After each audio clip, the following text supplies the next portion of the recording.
Reincarnated in a Game World Volume 1 1-50. Description: after putting in over 8,000 hours into the game, he had achieved the status of being a true no-life god. Sadly, one day his save data disappeared and the shock of losing so many hours of effort killed him. However, this was not the end, for he awoke surrounded by the world that before now he had only seen through a screen. This is the story of Zephyrus, who uses his gaming knowledge to enjoy his time in the new world. Prologue: That's impossible, teacher. That's not possible. I can't run anymore. It's okay, this isn't outside human ability. 1 million laps. It's not going down. You said 1,010 laps ago. Why isn't it going down at all? Relax, your teacher is watching properly. After you finish it's a million sword swings. Teacher, please listen to what I'm saying. I can't handle that, teacher, anymore. The muscle-brained idiot. After combat training was finished I made my back to the dormitory, my tired legs moving awkwardly as I complained about the Sparta-like curriculum. The way it's going, my body is going to fall apart before I even get to enter a dungeon. I'm not doing it anymore. As of tomorrow it's bye-bye to combat training. Today is the last time. My body began to feel a bit lighter as I told myself that. The only reason I even took this combat training seriously was out of a sense of duty, and with that condition cleared I've decided to ship. More importantly, who could take that sort of training seriously? If your status doesn't increase, then no matter how much you train it's just a waste. When there are easier ways to get stronger, who could do something like this? How could I do something much like combat training? I'm going to raise my level. The grudge I'd held onto until now showed itself in the form of a shout as I raised my right fist into the air, although at the same time, I remembered how long it took to get here. Isn't this the starting village? By the time I'd noticed, I was somewhere I'd never seen before. Well, no, I had seen it before, but only on a computer screen. It sounds stupid, but it's in a game that I've put in more than 8,000 hours on. There's no way I'd mistake it. The game was called Dungeon Job Hunting. It's a strange title, but it's an RPG that I've played to the point of becoming a no-life god. I gave myself over to the flow of the game and continue to do speed run after speed run. No, I guess it would be continued. You are ugh. My head. Just as I was about to remember, my brain rejected the line of thought. However, an unrelated memory floated its way to the surface. The worst thing that could happen to a gamer. Their worst nightmare. I'm a victim of a true disaster. The last thing I remember was seeing myself in the mirror. I'd taken a number of drugs I'd had no business taking and had begun to foam at the mouth. That should have been it for me. Then right now why am I alive? Something felt off as I patted my body. Was I always this small? And these clothes? They look like some sort of game costume. It was my body. But it was impossible, as this body was quite fit. Touching my face I could tell it's different, but I couldn't tell in what way. Somebody give me a mirror. However, at this point there's not much left to guess. And maybe, could it actually be? Ch1. Zephyrus, so here's where you were. Are you ready to go to the academy? HNR, village chief. Someone suddenly talked to me, but when I turned around it was someone that I knew quite well. In Dunlife's Starter Village. This was the village's chief. By the way, Zephyrus was my character's name, in which was also known as for short. It was the name I used all this time, but it seems like now I've become Zephyrus. It really does seem like the world inside. What kind of response is that? You turned 16 this year and we talked yesterday about you going to the academy. I don't remember this conversation. After all, I just woke up here. Is it trying to play out like somebody hijacking light novel? Although there's no remnant memories of a previous host. Sorry, Chief, I don't remember. Did you really forget already? This bird brain. It's not that I forgot, I just have no memory of it. No, it's possible you just thought you said it but actually didn't. Are you an idiot? Here, I'll say it one more time. No, that's okay. It seemed like he was about to start talking for a long time, so I interrupted him, which caused him to make a funny face. I need to calm down. Until now confusion had been scrambling my brain, but after I managed to calm down some, this scene felt familiar. It's just like the game's start, the very first scene. For now I just need to get through this and answer like the main character would. I've already packed, so all that's left us to say goodbye. Oh, so you remembered? Good. Well then go say goodbye to the village. The chief said this as a vein was throbbing on his forehead. but with that I finally understood the situation I was in. This was the introduction to S first quest. In the game at 16 you must enter the academy to obtain and master a job. What happened just now was the quest's beginning dialogue. In other words, I most likely was a character who had just turned 16. As soon as I understood that, my heart seemed to scream. Could something so amazing happen? But this is the game's world, is it? Did I reincarnate? I've played so much that I was sure this was the world right out of the game. This is awesome. My emotions poured out. Thank you, life. Thank you, reincarnation. Thank you. I was so grateful and happy that I began to dance around with my hands held high.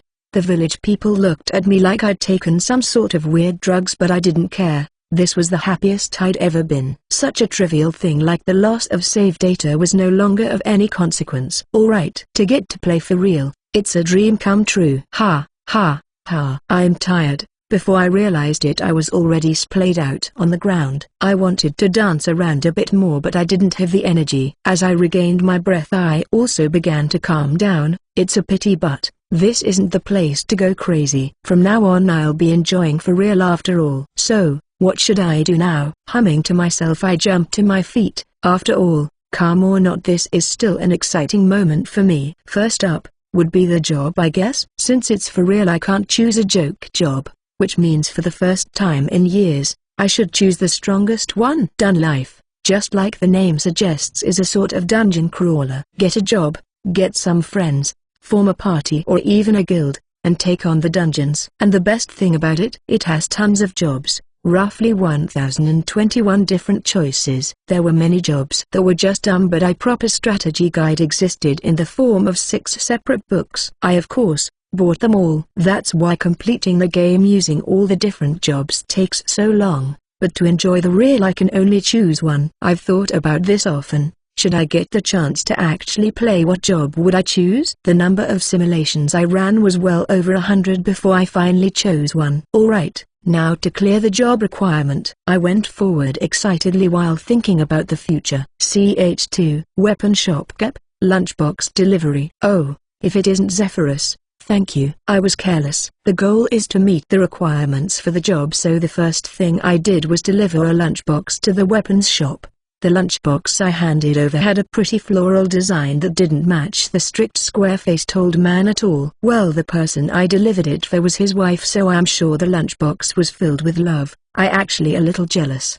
I waited for what would come next as the man took his lunch with a happy expression on his face. So Zephyrus, you're already 16, right? Are you going to the academy? Yeah. I'm scheduled to leave tomorrow. Tomorrow? That's quite sudden. Well, I guess it is that season. Tapping himself on the head with one hand as if to convince himself, he pulled a long item out from under the counter. Well then, as a going away present. Why don't you take this with you? It's my old sword, but it should still have a few more swings left in it. Pulling away the cloth wrapped around it, the shopkeep held up a simple long sword.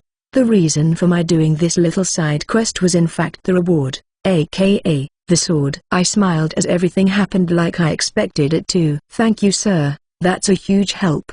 I'll be able to defeat tons of monsters with this. No problem. But in exchange, make sure you promote my shop. Oh, well then, would you mind taking this over to the armor shop for me? It would be a big help since I can't leave my store right now. No problem. Leave it to me, I said as the old man pulled another parcel put from under the shelf, and at the same time an announcement went off in my head. I smiled internally at how easy it was to accept the side quests as I left the weapon shop. In the game, the initial day was set up as a sort of tutorial, and to progress 3 of the 10 available side quests had to be completed. And then for story progression you have to enroll in the academy and get a job. Anyway, continuing with the side quests, I left the weapon shop holding the parcel and made my way to the armor shop. The directions hadn't changed since I'd last been here in the game, so there was no chance I'd get lost. The landscape looked so good in real life compared to a computer screen. Even as busy as I was being impressed by my surroundings, I still properly entered the armor shop in interest of completing the quest. Alright,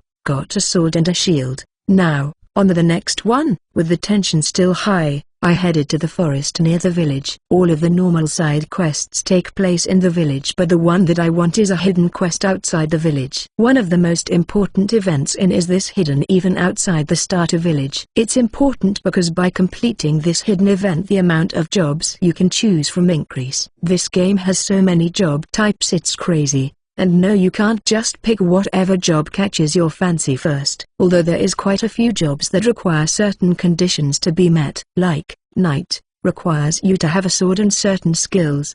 Or, Beast Chooser, requires a high affinity to animals. When it comes to the job requirements, you have various options of how to fulfill them. Different quests and side quests. For instance, completing their combat training side quest would fulfill the requirement of having a sword and skills for it. Just for becoming a knight, I can remember roughly 200 different quests and side quests to fulfill the job's requirements. This hidden quest is also to fulfill a condition, because on my very first playthrough when I got to the job choosing I cried because I couldn't make a certain selection. Ever since then I've made sure to always complete this quest. This is actually a special event quest to fulfill the requirements for a rare job. I entered the forest and waiting until a high-pitched scream rang out from deep into it. Kaya! Alright, the quest appeared. I shouted out triumphantly as I ran towards the source of the screams. CH3, stay back, a young girl called out. She sat shaking, appearing as though she wasn't able to stand. However, with a glistening body in true RPG fashion,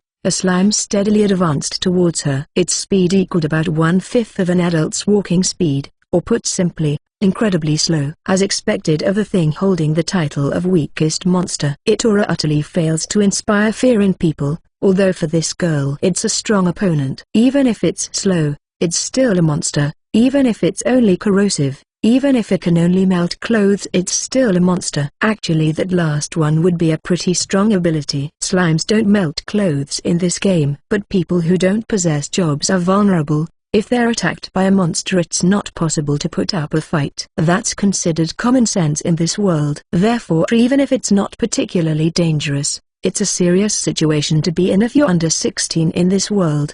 The girl was in tears, unable to move. Zephyrus hid behind a tree watching the situation. Because it felt so real, I felt a powerful urge to rush forward and do battle with the slime. But I waited patiently behind a tree. It was heartbreaking to watch.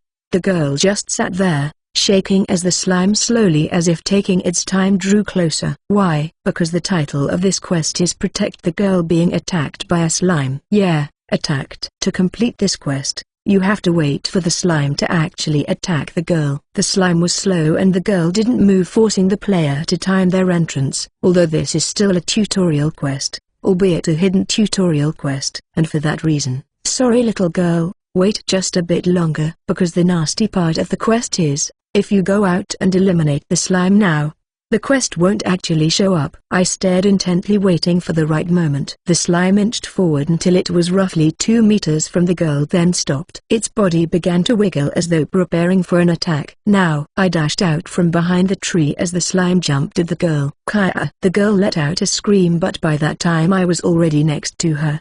I swung the sword, hitting the slime and dropping its HP to 0. It disappeared as it hit the ground, leaving behind a drop of slime jelly. Even without a job, if you have a weapon, you'd be hard-pressed to lose to a slime. It's small fry. Completed the hidden quest, Protect the Girl Being Attacked by a Slime. I was relieved at the announcement in my head. If I'd messed up here, there's no do-overs. I need a save and load feature, please. Huh? The girl behind me whom I'd just saved sounded confused. Yeah, I'm also confused because it was a slime. A slime. Get a hold of yourself, woman. Are you okay? That was dangerous, wasn't it? But it's okay now. I've defeated the slime. I don't know what was dangerous about it, but I felt like it would help calm the girl if I said it. The girl, although now realizing she was safe, just stared at me with a blank expression. It's different from the game. I thought she was supposed to say something much like thank you. Please take this potion as thanks for saving me. Hey, can you hear me? Huh? Oh, sorry. No, wait. Thank you for saving me. Why, yeah, no problem. For some reason she turned a little red. I came to gather potion material, but when I was attacked I thought it was all over. I see. Well, it's a good thing we ran into each other then. I don't really care who was attacking who anymore. Just hurry and give me my potion, please. I'd like to thank you so Would you mind accompanying me to my house? Huh? Wait, the reward isn't a potion? I live in an alchemy shop, so I just thought if you came I could reward you somehow. There's not any kind of deep meaning behind it or anything. For some reason she started to talk really fast, but I'd already stopped paying attention. So it's as I thought, the reward is a potion, but I didn't think that you got invited to her house in the game. Although you can have a normal conversation here as well, so maybe the real version is slightly different from the game. Alright, let's go. Let's go now. Wait, I am the one that invited you, but what kind of appetite is that? Hang on a second. What if another slime shows up? Since she was hesitating for some reason, I grabbed her hand and started walking. She made strange noises as I pulled her along, but I ignored it. This world and the one I was used to are subtly different, which got me even more excited. In the past I was said to be an expert. There was nothing I didn't know. But now, the tension is building even higher. Isn't it the best? And so, I rushed off towards the alchemy shop. CH4. We're here. Hurry up. Hurry up. I have something I want you to make. Oh, I'm Zephyrus, by the way. Yeah, I know. We live in the same village and we've known each other since we were kids. Why are you introducing yourself? When I arrived at the alchemy shop while maintaining my level of excitement in vain, I remembered that I was going to come here later and that I hadn't introduced myself yet, so I introduced myself.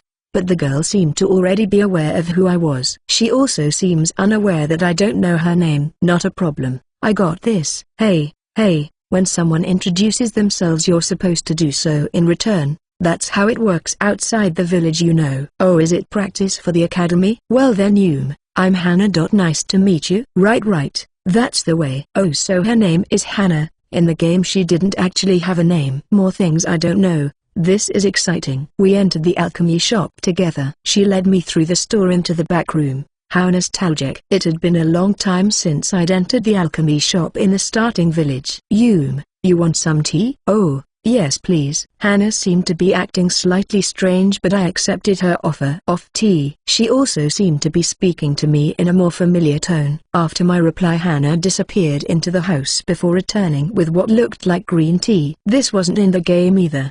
The first thing I'm having in this world is tea. I took a sip and the taste, even the smell was perfect. How is it? This tea. It's moved me. That good? Hannah seemed surprised, but it wasn't a joke. I really did feel moved and once again expectant of what lies ahead. There is food in this world. From the other side of the screen, it wasn't just once or twice that I wanted to eat something that was in the game. Alright. In my heart of hearts I've already decided.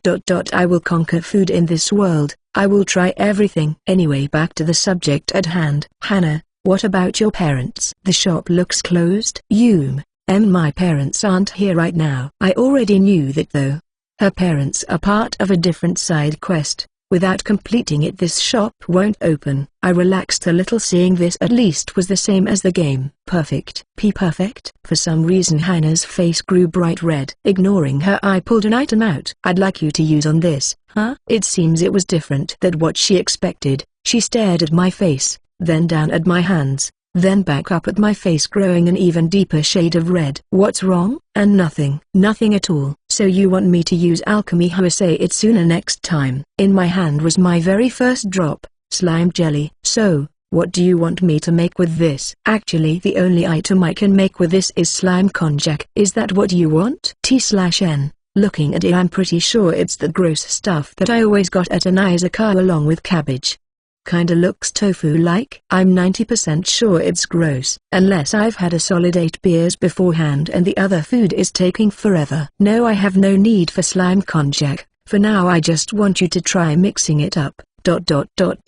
What? This? Muddy water. I can tell that just by looking. This is going to fail. Perfect. I want a failure. What does that even mean? Hannah seemed confused again. Isn't there some kind of equipment that can help her with that confusion problem? This is absolutely going to be a giant mistake. Yeah, it is, isn't it? I don't understand. What? You'll understand after you try it. Alchemy. is a skill that takes two materials and merges them together. When a material is off, it causes a failure. But when the material is completely wrong, there is a great failure, and sometimes a strange phenomenon occurs. That was my goal. Groaning, Hannah put the ingredients into a clay pot and slipped on a bracelet with a level 1 alchemy skill embedded inside. Are you sure you want to do this? We can yeah, do it.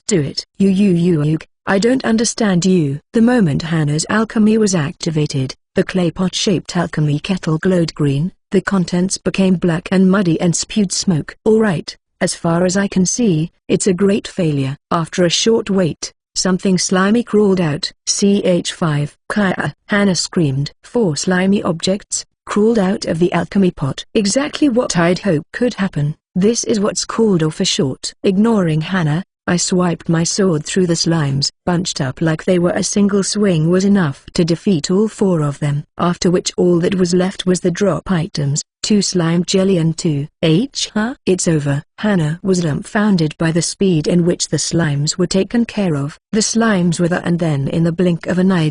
No, a single scream. Honestly, get it together, woman. They were gone. However, this is no time to just be standing around, Hannah. We've only just begun. Doing this is a great way to jumpstart your finances. She let out a squeeze as I advanced in her with 2 more slime jelly and muddy water. Now, time for a money-making marathon. Hannah looked as if I'd just condemned her to hell. I feel sorry for the slimes. What? They're monsters. In fact, they're probably happy that we're making use of them and their resources. I see. The marathon came to an end late at night when Hannah's parents came home. The final results were 721 slime jelly and 1,439. Once sold, this will be a healthy reserve of money for when I leave the academy. Since for every slime jelly 4 more slimes are born and their movement is sloppy, you can easily wipe them all out at one time and gather resources. This is something I did in the early days of the game. Unfortunately, your level can't increase without a job. Not that the slimes give a decent amount of experience anyway, but it means all this is good for us, the drop items. In the end, Hannah and I both got bored and started playing whack-a-mole with the lines on the table. Oh yeah, can I sell the slime jelly here? There's no way we would need that much. Also, I sort of know how to make it really easily now, so, oh, not that I was thinking of producing it by myself or anything. Honest. It's fine, I can get better stuff than just slime jelly in a dungeon anyway. Really? Go for it. Actually, I think it's strange that she seems so happy about being able to produce this. Anyway, if she can't buy it, I'll just have to sell it at the school. While thinking that, my stomach let out a loud growl. There's food items in this world, so of course I would get hungry. Although in the game there was no status related to it, so I totally forgot about it. Now, what should I eat? Zephyrus, if you're hungry, did you want to eat dinner first before leaving? Exclamation mark. A dinner invitation. Is there actual meals here? Not just food items? Since it was a game world, this realization took me by surprise almost more than the tea did, and I hurriedly agreed to have dinner at Hannah's house. I sat stunned for a while after dinner. That was delicious. Hee, good. I worked hard on it. Hannah seemed a little shy at my declaration, but honestly I'm just shocked that someone who looks like they're still in middle school can cook. She headed into the kitchen with the dishes. By the way, Hannah's mom was helping her wash dishes and her dad went to the store. I found it interesting as the game didn't have these small everyday events in it. Oh right, the cost of living is probably going to be a thing now as well. Of course there was no such thing as cost of living in the game, although there was a small fee to rest at an inn. But it makes sense now why Hannah was happy about learning to make slime jelly. Although they aren't expensive, if you have enough you won't have to worry about where your next meal will come from. Wait. What am I going to do about transportation to the academy and meals tomorrow? Since it's different from the game, I came to realize that I may need money for that kind of thing. I started to sweat as it occurred to me that I may also have to pay tuition. I'll talk to Hannah about it. She might have some good advice. I'll ask the village chief afterwards as well. Fortunately, before returning home, the village chief informed me that all that would be paid by the government, and I was able to relax. CH6. The next day. Today I leave for the academy. I looked up at the house where the main character of game lived as I basked in the sunlight. The main character had no parents, and even this house actually belonged to the village chief. Although I wasn't aware of it, The chief seems to have helped me out quite a lot. I have to remember to thank him properly. The packing was already finished. By the time I got home yesterday, everything was already placed neatly by the door. This morning I was curious about what was inside and dug through it. There were a lot of daily necessities inside that weren't originally part of the game. Since everything was already finished, I decided I should go say goodbye to Hannah, but when I looked she was already coming this way. What a coincidence. But why is she carrying that giant suitcase? T/N, it's luggage. It doesn't specify suitcase. But big or giant luggage sounded dumb to me and I couldn't think of a better way to say it. Good morning, Zephyrus. Good morning. You look chipper this morning. But what's with all that? Going somewhere? I'm entering the academy today as well, so I thought we could go together. Academy. The place where 16-year-olds go to get jobs. The place where 16-year-olds study their jobs. Where 16-year-olds go to master a job and learn to use it. In other words. So, what you're saying is, Hannah, you're 16? How are you this small and already 16? Is there something wrong with being small? And why didn't you know this? We've been friends since childhood. Sorry, I had no idea. Sorry, I was so concerned about how small you were. Although, it's not like I dislike small girls. I did set out with a few others, but I didn't pay much attention to it. I never saw Hannah at the academy, so I assumed she was just a character unique to the hidden quest. The game should have mentioned her more if we were childhood friends. What a shame. Wait, what if this is specific to the real version? Could the special background have been added where we are childhood friends because it's real life this time? Why are you being quiet all of a sudden? Am I talking too much, huh? Oh, my bad. Also, I don't dislike that you're small. Why I didn't ask that. Let's go. We have to go see the chief. Okay, let's go then. Hannah seemed to grow shy if I followed behind her. How cute. So walking beside her, we quickly made our way to the chief's house. A carriage heading to the academy was already out front. I lowered my head towards the chief to thank him for everything, but all he said was have fun. I will. I plan to enjoy it fully. I boarded the carriage with Hannah and we departed. Apparently the only people going from the village were Hannah and I. Hannah must find talking to me interesting because she sat right next to me the entire way. I managed to relax somehow and enjoy the scenery. This entire scene only took 30 seconds in the game, but since this is real it will probably take longer. Although I forgot to ask how long. Hey, how long will it take to get there?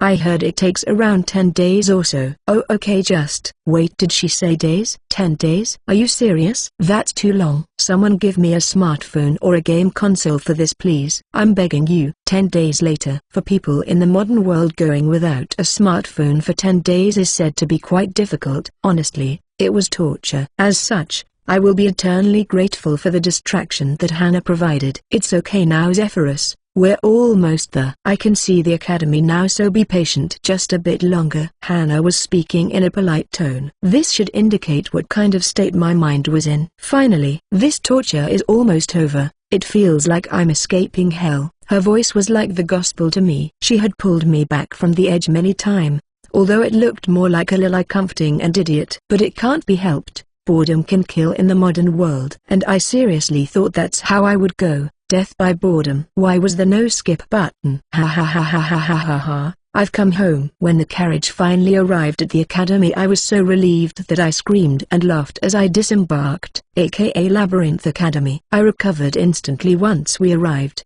The main event. I'm finally here. Zephyrus, don't shout, it's embarrassing. Come on, we have to unpack in the dormitory. However, Hannah didn't share my enthusiasm and dragged me off. It was frustrating. I wanted to bask in the radiance of the academy some more. But, if a goddess did exist, I was pretty sure it was in the form of a lily, so I didn't complain as her grace pulled me towards the dorms. CH7. The day after arriving at the academy, the entrance ceremony. The Labyrinth Academy. You acquire a job, study the job, master the job, and continue to walk down whatever path the job puts you on for the rest of your life. But it's not like you can just walk in and choose a job. The academy has a large number of jobs you can choose from, but the conditions for each job must be met. That is to say, if the job you wanted to choose doesn't appear, then studying that job is a waste of time.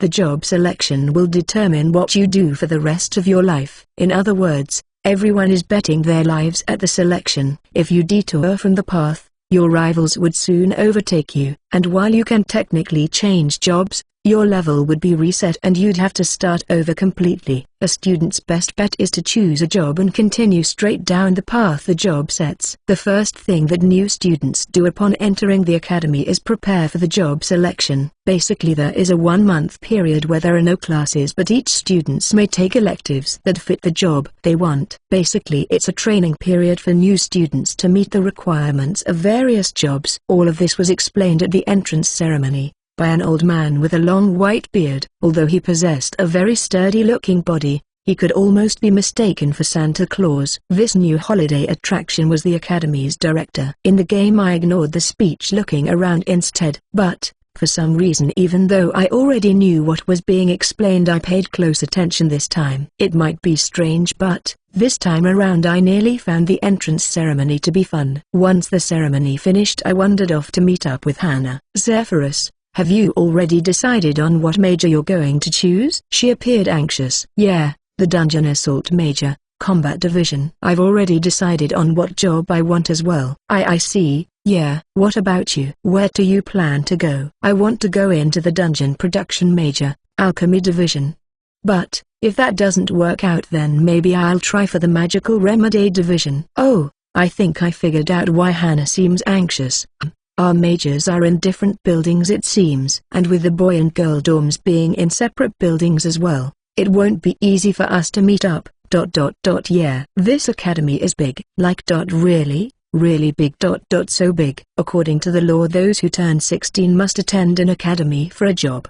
But out of numerous academies spread out in various places, this academy is the largest, by far. It's incredibly famous and is known as the best school in the country, producing a number of graduates every year. As many students around the country wanted to attend, this academy continued to grow larger, eventually growing to the point of being able to support roughly 20,000 students at any given time. Because of this, even though everyone is attending the same school, it's often difficult for those in different majors to meet. Well, if you want to meet up, then we can just meet up. Or better yet, why don't we form a party, huh? Hannah looked as if my proposal had just sailed right over her head. Well, if you're going into the Alchemy Division, it stands to reason that you're aiming to be an alchemist, right? Why yeah. Well, as an alchemist you should be able to cook up some awesome brews for a party, right? No, what I'm saying is, we should form a party and go dungeon diving together. It's not rocket science. No, well, I'm choosing a production job, you know. What? Isn't it common sense you'd need to dive into a dungeon to get materials and stuff? No. Production jobs have very low combat ability. Dungeons are dangerous places. Anyone with a production job has no business going inside. Well, I guess later on it wouldn't be possible. It's quite possible you could end up eating a ranged attack, right? But the initial bits would be fine. Hey, after all, at first it's easy enough to solo, so I should be able to cover for someone with a production job. Also, it costs money to buy materials, and it's easier on your wallet if you dive into the dungeon at first to collect materials. The only alchemists who have the luxury of saying that they won't go into a dungeon because it's scary are the rich ones. Being from a village, Hannah has to come up with a way to earn her own materials. Oh well, guess we're in a party now. Oh well? What do you mean oh well? Oh, do you hate the idea of forming a party with me? Well no. Asking it that way is cheating. Ha ha ha ha. Well then, since you're not objecting, I look forward to working with you. I feel like I just got tricked. Looking forward to working with you. It was kind of forceful, but I did it. I got my alchemist. Ch8. While inwardly I was striking a victory pose, Hannah seemed to notice something and opened her mouth. But I don't know if I'll actually be able to become an alchemist. Apparently sometimes just taking an elective isn't enough. If you don't have the talent for it, you still won't fulfill the conditions. Her saying that actually reminded me of something. When the game was first released, a lot of the jobs actually had hidden requirements. There were numerous discussion boards that were dedicated to strategizing different job builds. Although the current world only has the statistics that were originally available, me being me, I got curious about the conditions for other jobs even if I didn't play them, so I often frequented the discussion boards. Which means, I know the requirements for the job, so it's not an issue. Relax, you've already met the conditions to be an alchemist. How do you know? Well, You produced those slimes, didn't you? The conditions required for the job is 1. Activate the skill 2000 times. 2. Create 100 of the same item. 3. Experience a great failure. All 3 conditions should have been met due to the slime pop tactic. It seems like the next even was starting as we talked. The teachers were bringing large dragon statues that when touched will show you the job choice is currently available to you. Those who have just entered the academy have to confirm their available jobs once and then choose electives. But if the job you want is already available, it's a month's vacation. Although most students don't actually decide on their job until the deadline. Perfect. Go check it out. There's no way the job won't show up. What? I mean, I did use at the shop, but I haven't even taken the class yet. The job shouldn't be available to me? Are you trying to say that if you don't take a class the job won't show? What about those who practice with the sword at home? Don't they always get the option for swordsman right away? There's a difference between a low-ranking job like and an intermediate job like. Well, let's go check. It's not like you have anything to lose. As I said this, I began pushing Hannah towards the statues and we got in line. There was an enormous amount of people waiting to use them, so even though there were roughly 100 of the statues, it was going to take some time before it was our turn. We passed the time by talking to each other, but not long had passed when a cheer rang out from the row next to ours. What was that? Someone got a hit. A hit? A hit is what you call it when someone gets a rare job. Since they're rare, they are generally considered high-class jobs. The kind of job that would allow a commoner to ascend into the ranks of the nobility. So what was the hit? Maybe the highest-ranking swordsman job, sword saint, or even the highest-rank priest job, bishop, or what about sage, the highest-ranking magic job? But I definitely did not expect what came next. I did it. Bazooka. Bazooka. Hannah and a rather pretty girl that was in line behind me both appeared surprised by my outburst. My bad. But it couldn't be helped. I mean, honestly, why is everyone getting excited about? When it comes to jobs, this job is unrivaled. It is 100%, without a doubt, the worst job you could choose. It is the king of trash, joke jobs. Sure, it has high stats, so at first it's okay, but later on it's horrible. You can't equip armor or anything, so it's basically just a large, almost naked man. I mean, honestly, even an idiot, if they made it to their 16th birthday, would know not to choose the job I choose. I'm going to be a berserker. I stand corrected. Are they insane? Hannah was giving me her best mom look, so I turned away and made eye contact with the girl behind me. You're being loud. She seemed angry too. CH9T/N. Sorry guys. I was using the greater than and less than signs like the actual novel did to contain job names and the game's name. Apparently the website erases them. When I do that ... to clarify, some random guy he doesn't know became a berserker. I tried to go back and fix most things, but I probably missed a few. It could have been my lucky day. Of course I did have an outburst because some idiot chose a joke job like berserker. Although thanks to that outburst, a pretty girl, who looked like she came from money, was talking to me. Except, she was mad. My bad. I just didn't think it was possible. Fine. It's the first day after all, so I can kind of understand. But don't suddenly shout like that. You scared me. That was shameful of me. I'll be more careful. Even I felt like I was being a nuisance when she said that. But she seemed to dismiss it and forgave me rather easily. Her chest seems rather large. What? Looking at her again, she really was very beautiful.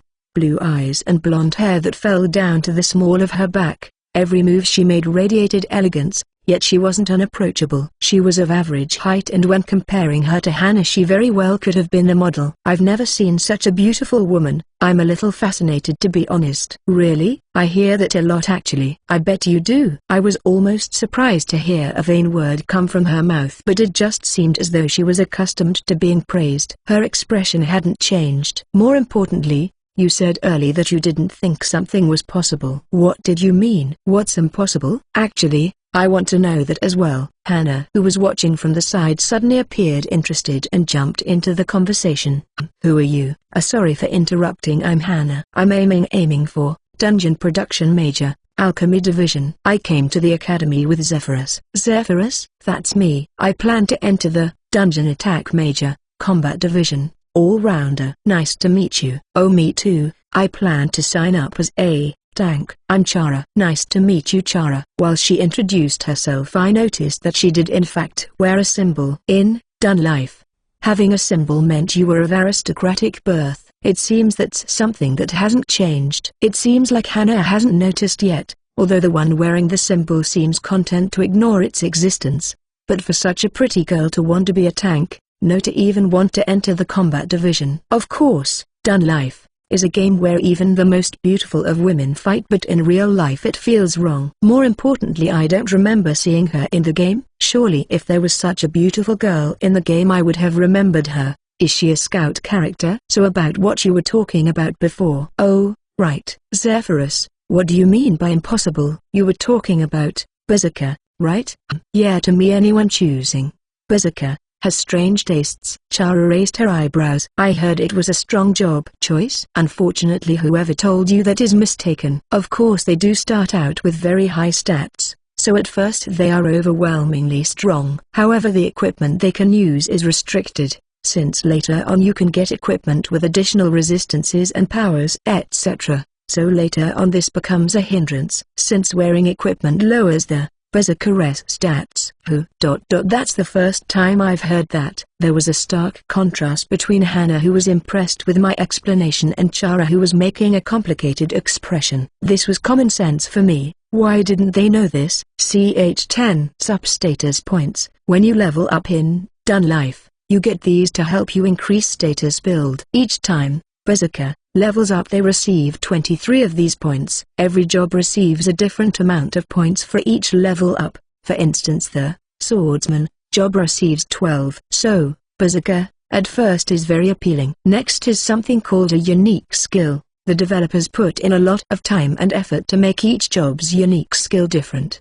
Berserker's unique skill is muscles over everything. It's a skill that increases your stats based on not using equipment. So when you're just starting out and equipment is hard to come by, it looks really appealing. But they don't actually have any other skills, so it was often one of the first jobs that got changed. Which is why I was having a hard time understanding the cheers that went up around me. Wait, what did Chara say about it? Wait a moment. I just rejected that opinion a moment ago. But did you say that Berserker was a good job? Yes. Meaning there are others? It's a popular job. You're kidding? I've heard the same thing. Actually yesterday, someone from the Muscle is Justice Guild tried to recruit me. Bring them here right now so I can break them in half. I said no, so it's okay. Trying to turn Hannah into some muscle-bound Amazons, I vowed to destroy them later. Wait, no. That's not the real issue here.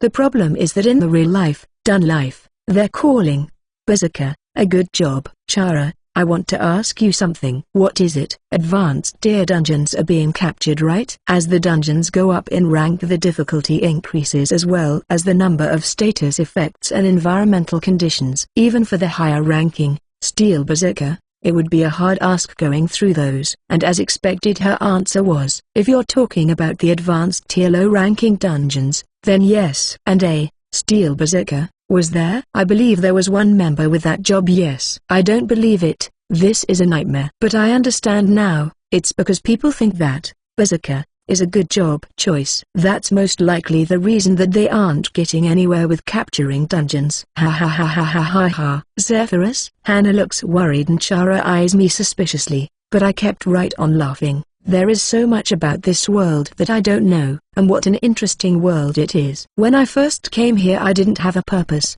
I just wanted to enjoy my time here. But now my purpose is clear. I will teach the people here how interesting their world is. Teach them exactly what kind of world Dun life is. No more pitiful capture rates. From this point on, I'll show them how it's done. T/N. Hey guys, I've started my Patreon back up.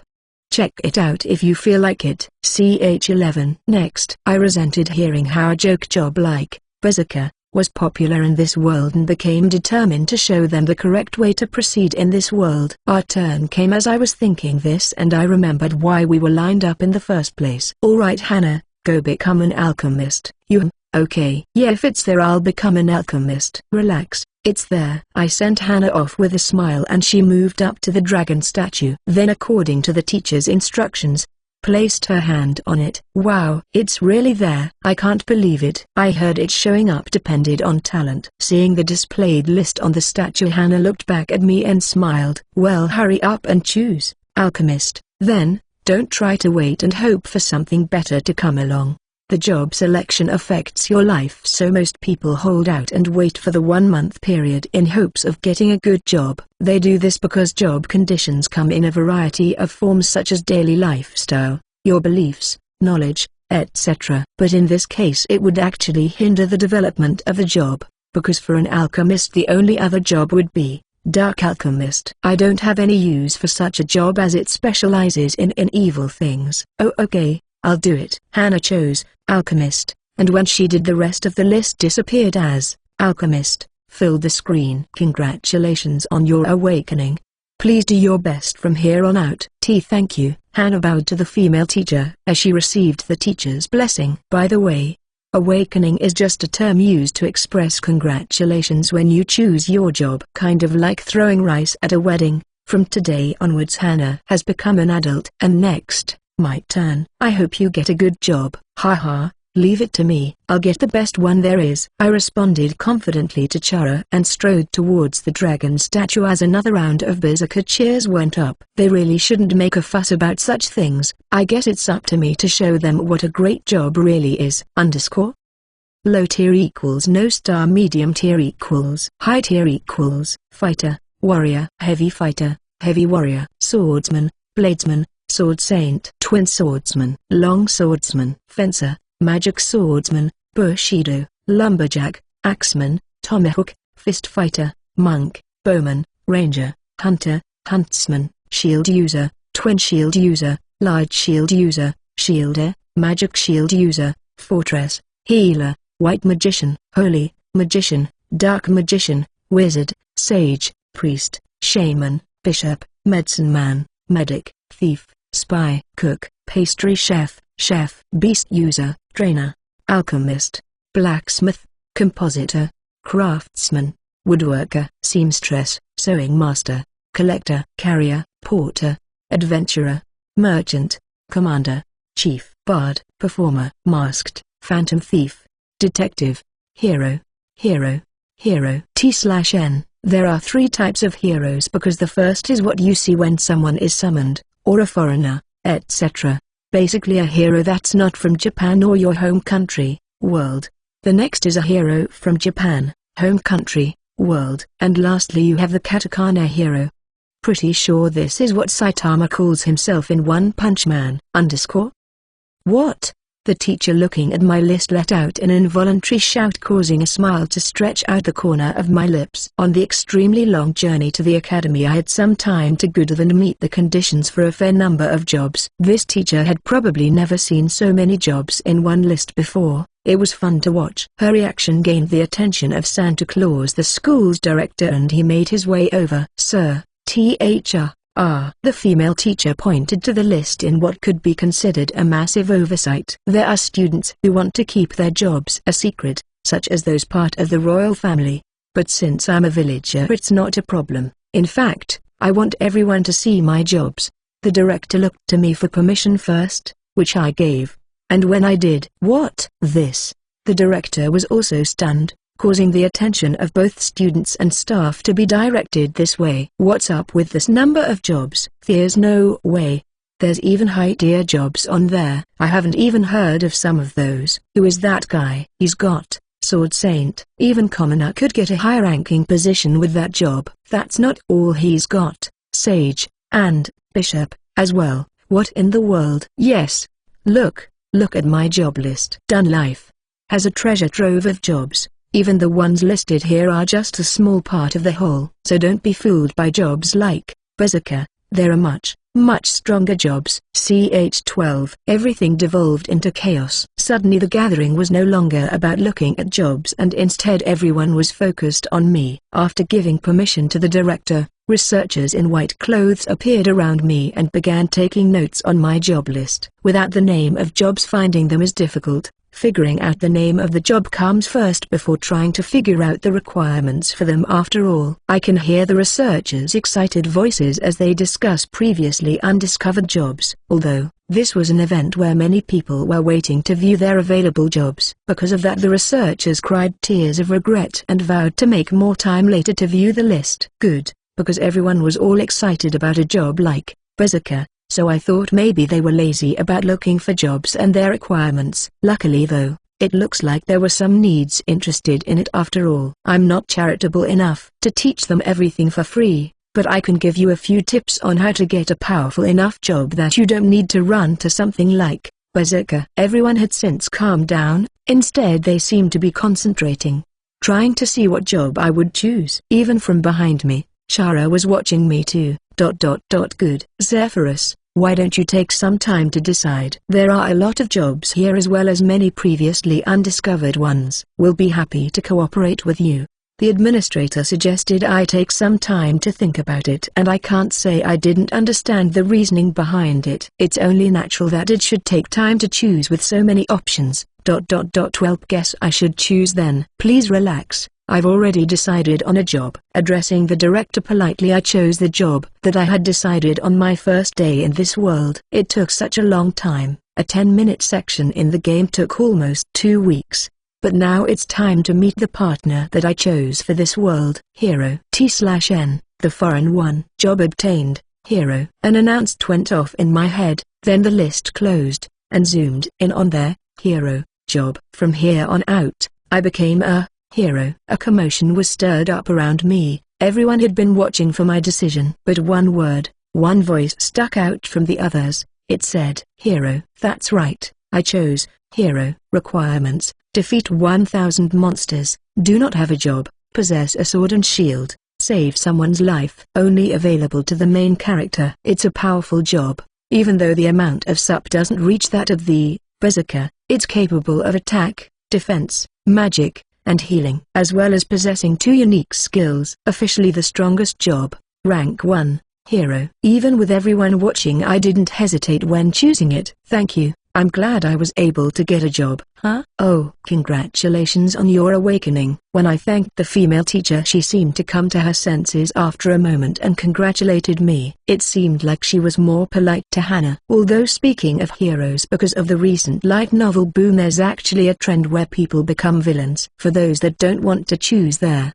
hero job, they're free to play with any other of the 1021 jobs. But if you want to be the strongest, there is no other choice other than hero. That's why I chose it, so that I could fully enjoy this done life. After I chose, the director addressed me. Zephyrus, congratulations on your job. I've worked at this school 60 years, but it's the first time I've seen such a job. I also got to see all the other ones as well. If you run into any trouble at this school, please bring the issue straight to me. The female teacher and Chara as well were surprised by the director's words as the surroundings grew even louder. Thank you very much, I will be relying on you in the future then. With that, the director moved to the edge of the stage and declared that the event would continue, and the lines began moving forward again. CH13. Nameless third-year student, production. This is the rookie discovery thread. The cute, the handsome, the strong, the dexterous. Let's recruit them all. Let us not insult the weak,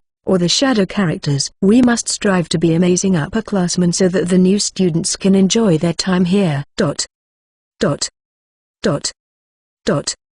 250. Nameless second year, music. The princess is the best. She's so cute. 251.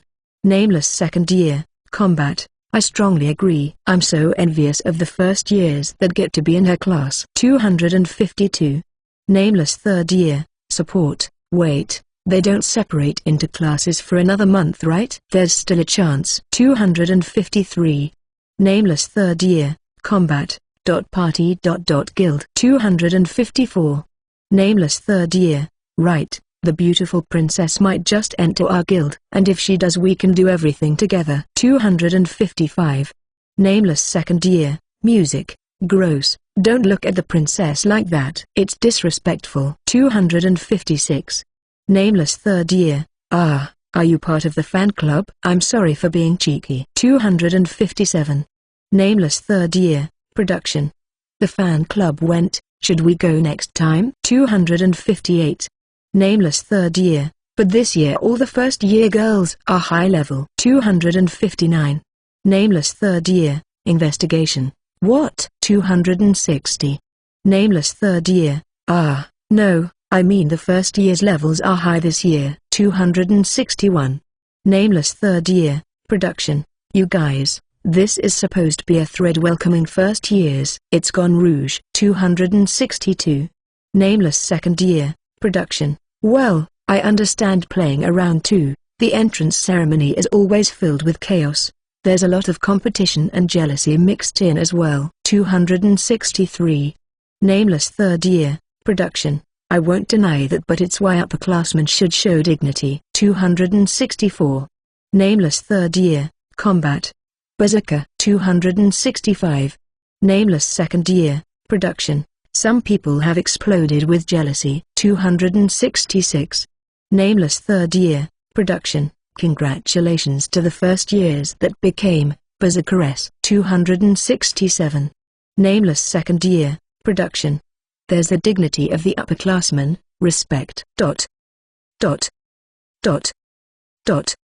339. Nameless third year, production. Oi, a cute Lily has appeared and she's in Alchemist. 340. Nameless third year, 341. Nameless second year, combat. 342. Nameless third year, support. Wait, who has that kid's information? Raise your hands. 343. Nameless third year, no one. 344. Nameless third year, support. Anonymous. Isn't there anyone that knows her? It's rare for an alchemist to appear at the entrance ceremony, and to have the courage to choose it so quickly. She must be talented. 345. Nameless second year, production. A solid compliment. But it's true, if all you are is a pretty face then. 346. Nameless third year, medicine. However, I'm going to invite her to the guild. 347. Nameless second year, alchemy. It depends on each guild's negotiations. Even us, we are looking for production and combat. We want everyone. 348.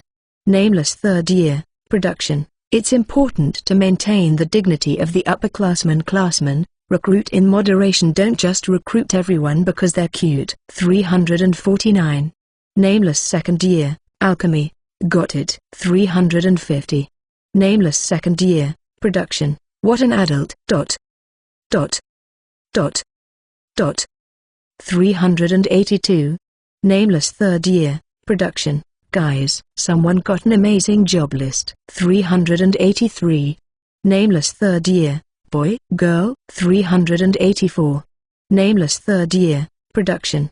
Boy, his appearance would have to be evaluated by the girls, but B doesn't look bad in my opinion. 385. Nameless third year, boy. Why couldn't it be a cute girl? 386. Nameless second year student, combat. I agree, nobody wants to hear about good-looking men. 387. Nameless third year, medicine. Idiot, where is the guy? The director moved, over there. 388. Nameless second year, alchemy. What job is that? 389. Nameless third year, production. The most jobs someone could choose from at the entrance ceremony is like 20-30 jobs because they haven't taken classes yet. But this guy had around 50. 390. Nameless third year, medicine. Who is this guy? His face isn't bad though. 391. Nameless second year, combat. 392. Nameless third year, no, he should just explode. 393. Nameless second year, alchemy. You're the one that should explode, just shut up a moment. 394. Nameless second year, production.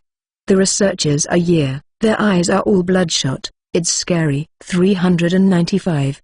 Nameless third year, production. They're taking notes and the boy is so forgiving. I want the upperclassmen to behave with the level of dignity this guy showed. 396. Nameless second year, production. Who are the researchers? 397. Nameless third year, production.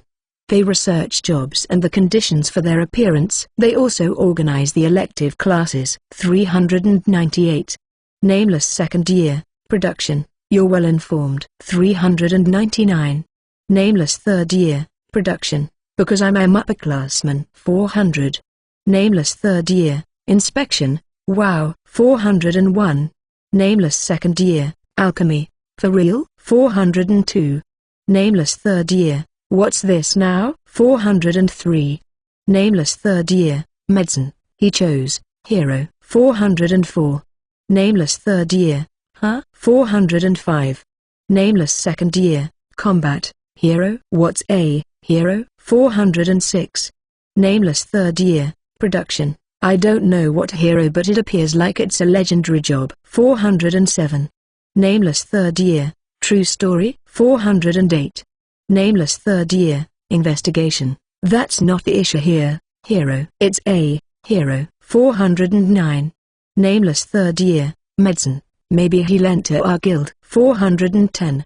Nameless third year, investigation, that's not possible, because he's going to enter our guild. 411. Nameless second year, alchemy, what is he really? 412. Nameless third year, support, just everyone calm down, it's possible that he's already decided what guild he wants to enter. Is there anyone that knows him? 413. Nameless second year, production, still no one. 414. Nameless third year, support, I don't believe this, no one knows. 415. Nameless third year, investigation, wait he's leaving. 416. Nameless third year, medicine, oh, I've just remembered something I have to go do. 417. Nameless third year, investigation, yeah, like getting a head start over us. 418. Nameless second year, alchemy, oh no, we have to hurry. 419. Nameless third year, production, wait, don't bother the first years. Remember your dignity. 420. Nameless second year, production, nobody is listening anymore. Ch 14. The night of the entrance ceremony. Inside of Academy Director, Duke Van Damme Fagner's office, Phyllis, the female instructor in charge of the student that awakened to the job of hero, sat across from him. Good work, Phyllis. It was a valuable experience. The two of them had a grandfather-granddaughter relationship, so when they were alone Van Damme called her Phyllis, foregoing any formalities. Van Damme was a duke in the kingdom of Shiatna and was put in charge of the Labyrinth Academy, while Phyllis herself was the eldest daughter of Marquis Richtny, and her mother was the daughter of Van Damme. She was loved by her grandfather and as a student she had a good relationship with the school. After graduating Phyllis was invited to teach at the school by Van Damme. From the point of view of the family she should have been put in charge of the aristocratic tower and their schooling, but the division she chose was the combat division. But I'm surprised to think that someone who could acquire the hero job would appear, although it is not known to the public their hero job did appear before in the past. The last record of this legendary job appearing was 500 years ago. There were even records suggesting that his party captured an advanced tier dungeon. This information comes from the royal family, meaning that they have recognized the power that comes with this job. Van Damme had been doing this for 60 years, but it was the first time that he'd seen someone with that many available jobs. Someone who did not hesitate to choose, even if it was hero. For this to happen during my first entrance ceremony, I wasn't even able to say anything. Thank you for helping me, Grandpa. Haha, should I say you have good luck or bad? From time to time unexpected things like this will happen in the division you chose. You must be diligent. I understand. This was a good experience. By the way, Phyllis, it appears that Zephyrus will belong to the combat division. I think the class teacher very much wants to have him as a subordinate, but would you like to give it a go? Phyllis' eyes grew wide. The woman had been in the combat division since Phyllis was a student. Is that okay? Wouldn't it be better to have someone more experienced? It won't just be you, of course. You'll have 2 assistant teachers. We're hoping that you being closer to his age you might be able to understand his point of view as a student and guide him more effectively. I see. Understood. Well then, I'll be counting on you, Phyllis. And just like that, the person in charge of Zephyrus became a 19-year-old beauty. Ch 15 T/N. If you read both of my translations you already know I quit my job, lol. It's scary, but I'm going to see where this translation stuff gets me. Check it out if you feel like it. The rumor about me choosing their hero job spread through the entire school the same day. Hey, Hero. You want to join our party? Wait, we're inviting him. Don't interrupt. Calm down, we in there, Wolfblade, Gilda. Shut up a moment. We at there, Flower Blossom, Gilda are all women, why don't you come make a harem? That's unfair. Ha ha ha ha, why don't you come join there? Muscle is the strongest, Guild. Well, show you how amazing muscles are. Ah, the muscle leader, even such a high-ranking guild came. The street was crowded with people trying to invite me to their guilds. I didn't have the time to stand around declining them all, although that harem guild seemed interesting. It was all a bit overwhelming. Celebrities must have it hard. I guess it did feel nice having everyone's attention focused on me.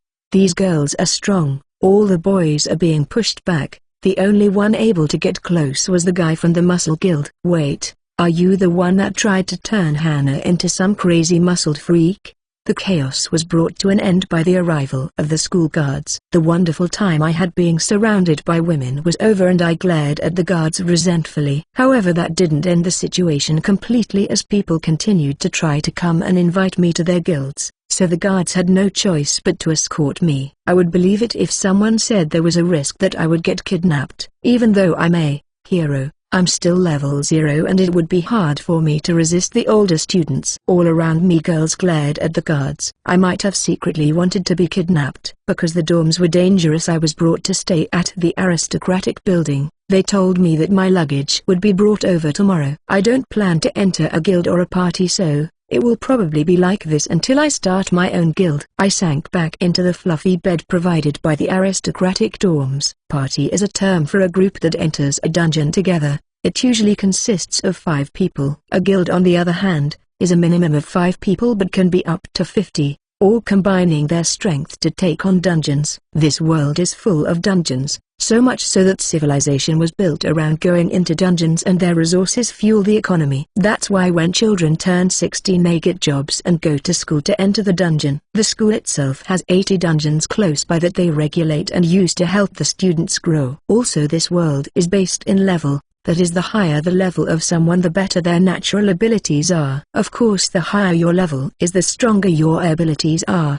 The easier it is to make good money and become wealthy. It's a world where your efforts are rewarded, so while at school the students make every effort to excel at dungeon capturing. And if one of your members is a hero, it's obvious that the dungeon capture will progress rapidly, which is why there is currently a recruitment battle. But I have no plans to join as I want to create my own guild. There are several reasons for it, but the first is that I despise power leveling. Joining a higher ranking guild, leveling up quickly, then suddenly challenging a high level dungeon is no fun. Gathering friends at level 0 and working together to capture a dungeon is much more exciting. There are some things I still need to form a guild. Should I get started tomorrow? Wait. I usually just skip forward after choosing a job, but do I actually have to wait the entire month this time? In the game, if you choose a job, then the game skips ahead and continues the tutorial, lifting the ban of starting a guild, accepting quests, going into dungeons and recruiting members, etc. I frowned at the idea that I might not be able to do anything for a month. I'll ask about it tomorrow. CH16 TN, thinking about doing something with Kofi but am hesitant. Party on. Before you can go into the dungeon you have to take combat training. Also, since you are yet unaware of what might happen in a dungeon, you are required to have a teacher accompany you the first time. Once you pass that, you'll be allowed to either enter dungeons solo or as a party. Since I finally got a job, the day before I asked about raising my level and this was their response. By the way, it seems like the person I talked to was the female staff member from the entrance ceremony. Mrs. Phyllis, or something. While she was as close as you could get to being an adult woman, it still looked like someone had dressed her up in a suit. Quite the innocent, a beautiful teacher. She's also the one that brought me my luggage this morning, and since I had more questions, I decided to ask. TN, 20 is the age of majority in Japan, so there she wouldn't be an adult yet. But that would be next month, right? Since classes don't start until then. Is there any way for me to dive into a dungeon sooner? You can if you apply for it. Since those students that already got the job they wanted would be trying to find ways to waste time, if you apply, any staff member that's free may provide guidance. That's good news. I got help from Mrs. Phyllis to complete the application process, after which I was told that there was a teacher free this morning and that I would be allowed to participate immediately. I'm really lucky that everything is proceeding so smoothly. That's what I had thought, but I regret it now. 1,000,000 laps. If you train, your level will go up. Just relax and come with me. The person saying such things was Instructor Major David from the King's Army. In this world, it is not uncommon to be assigned as a temporary instructor for the school as part of military affairs. Major David was assigned as an instructor for this year. No, that's not possible. Be it physically or time-wise, it's impossible. Ha ha ha ha ha. There is nothing impossible for humans. If you're training, your level will come along naturally. Now, let us run together. In case you haven't noticed, Major David is a berserker. Dark skin and bulging biceps.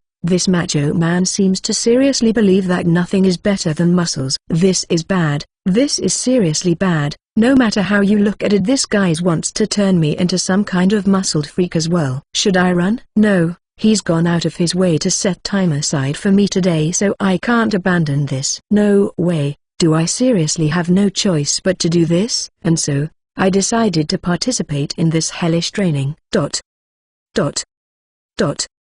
I ended up quitting after just 10 laps. The school was much too large to continue running around. And after all of that, my level raised by just 1. How could anyone do that kind of training? I'm going to go raise my level, _.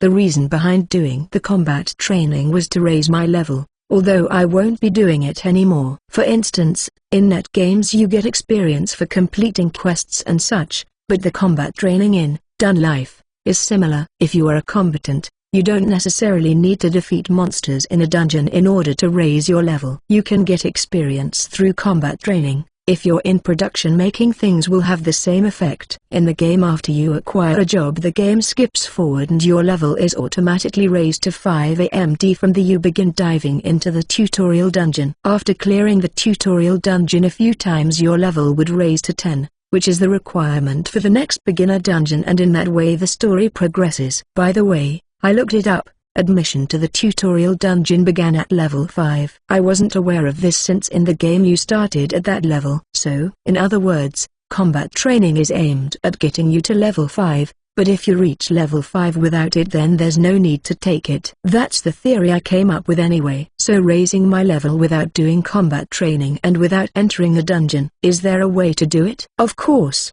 a quite familiar way in fact. So that's why you called me? That's right. From here on out it's a slime pop marathon. Well, okay. I summoned Hannah. Of course the reason behind it is to raise my level through slime pop. We sold a lot of slime jelly on the way here, but during the carriage ride we did it a bit more. It wasn't a complete waste of time. You don't get much experience from a slime, but you should be able to at least reach level 5. The larger the level difference, the less experience you get. Someone who was level 6 probably wouldn't get anything from doing this, but it should be enough to get me to level 5. Hannah was confused about being summoned to the aristocratic dorms at first, but she soon calmed down. After all, it was like magically producing money. She was addicted. And so we went off to collect muddy water. CH17. I'm surprised to think you're already level 6. The next day I reported to Phyllis with Hannah. Of course it wouldn't normally go up this fast, since when doing all that combat training my level only raised by 1. The slime pop worked very well, as it only took about 30 minutes for both Hannah and I to reach level 6. Next is the practical lesson, but before that, my status, _ name, Zephyrus. Category, main character. Job, hero, LV6. Sup, 22p total, no limit. HP 3030, MP 2020, STR 10, VIT 10, INT 10, Res 10, AGA 10, Dex 10, Sup 132p, SB 11p. Skills, none. Magic, none. Unique skill, not yet acquired. _ a top-down explanation. Name would be whose status it is. Race refers to a person's characteristics. I'm main character while Hannah is villager and Chara is count. Job, for me it displays hero, for Hannah, alchemist, and the level next to it is of course the job's level. Thanks to slime pop I'm level 6. Next up is sup. This is the amount of sup gained on each level up. It says total because some job automatically distribute the points. For example, out of 22p, 10p is automatically placed into your status while you can freely place 12p. There, hero class doesn't have a limit, but for Berserker, it's 20p. STR plus 10 VIT plus 10. What this means is out of its 23p you can only freely distribute 3p. It's up to the person to decide if they prefer to choose themselves or to have it done automatically for them, although there probably isn't much of the latter. HP, it's sort of like a barrier that catches monsters' attacks. Once your HP runs out you can be seriously injured, so it's best to not participate in the battle if your HP is low. HP 3030, the number on the right is the maximum HP, and the number on the left is the remaining HP. MP is expended to use skills. 4 HP and MP. Once up becomes 3p, meaning for once up the maximum values raised by 3. STR, attack power, also governs jobs like blacksmith, VIT, defense power. 20% is reflected in the maximum HP. INT, magic power. 20% is reflected in maximum MP. Rees, magic resistance. Agi, speed increase. You move faster, your skills will be faster. Magic is activated quicker, etc. Dex, dexterity, controls precision, a required stat for some production jobs, and is reflected to the damage of some long-range combat jobs. For the above jobs the sup exchange rate is 1:1. Sup, unassigned points, you can assign them to your status at will. SP, a system that allows you to gain, strengthen skills and magic in exchange for SP. In this world things like magic scrolls and orbs that allow anyone to do any magic don't exist. To gain something is 1 point and to strengthen it is 1 point. You can strengthen something up to 9 times spending a total of 10 points. Finally, skills, magic, unique skills. Skill is basic physics, and is magic. There is a lot that goes into these so I can't explain them perfectly. Every job has at least one unique skill, and multiple skills and magic. Except Berserker, of course this allows you to set yourself up in a way that you are most comfortable with. However, the amount of SP is finite. Back in the day I used to spend hours debating on how to spend the SP points. The only way to reset the spent SP is by changing jobs and starting over from scratch. Now that my status has been confirmed, Mrs. Phyllis will lead Hannah and I on a practical lesson into the dungeon today. As such I decided to allocate things that I kept on hold in my status. Zephyrus, can we talk? What's up? Hannah had returned from gathering weapons and armor and we were killing time until Mrs. Phyllis was ready. I wanted to talk to you about status point assignment, since you seem to know what you're doing. Oh, that? Sure, I'd be happy to give you some advice. Huh? Oh, yeah, please. Hannah is an alchemist, a job that is said to be essential if you plan to start a guild. So I'll be in trouble if I mess this up. So I have to do my best and give good advice. I'll introduce Hannah to the strongest status possible. CH18. Did you do it? Yeah, just like you said. Do I really not need to learn combat skills? No, you don't need it. Alchemist isn't a combat job.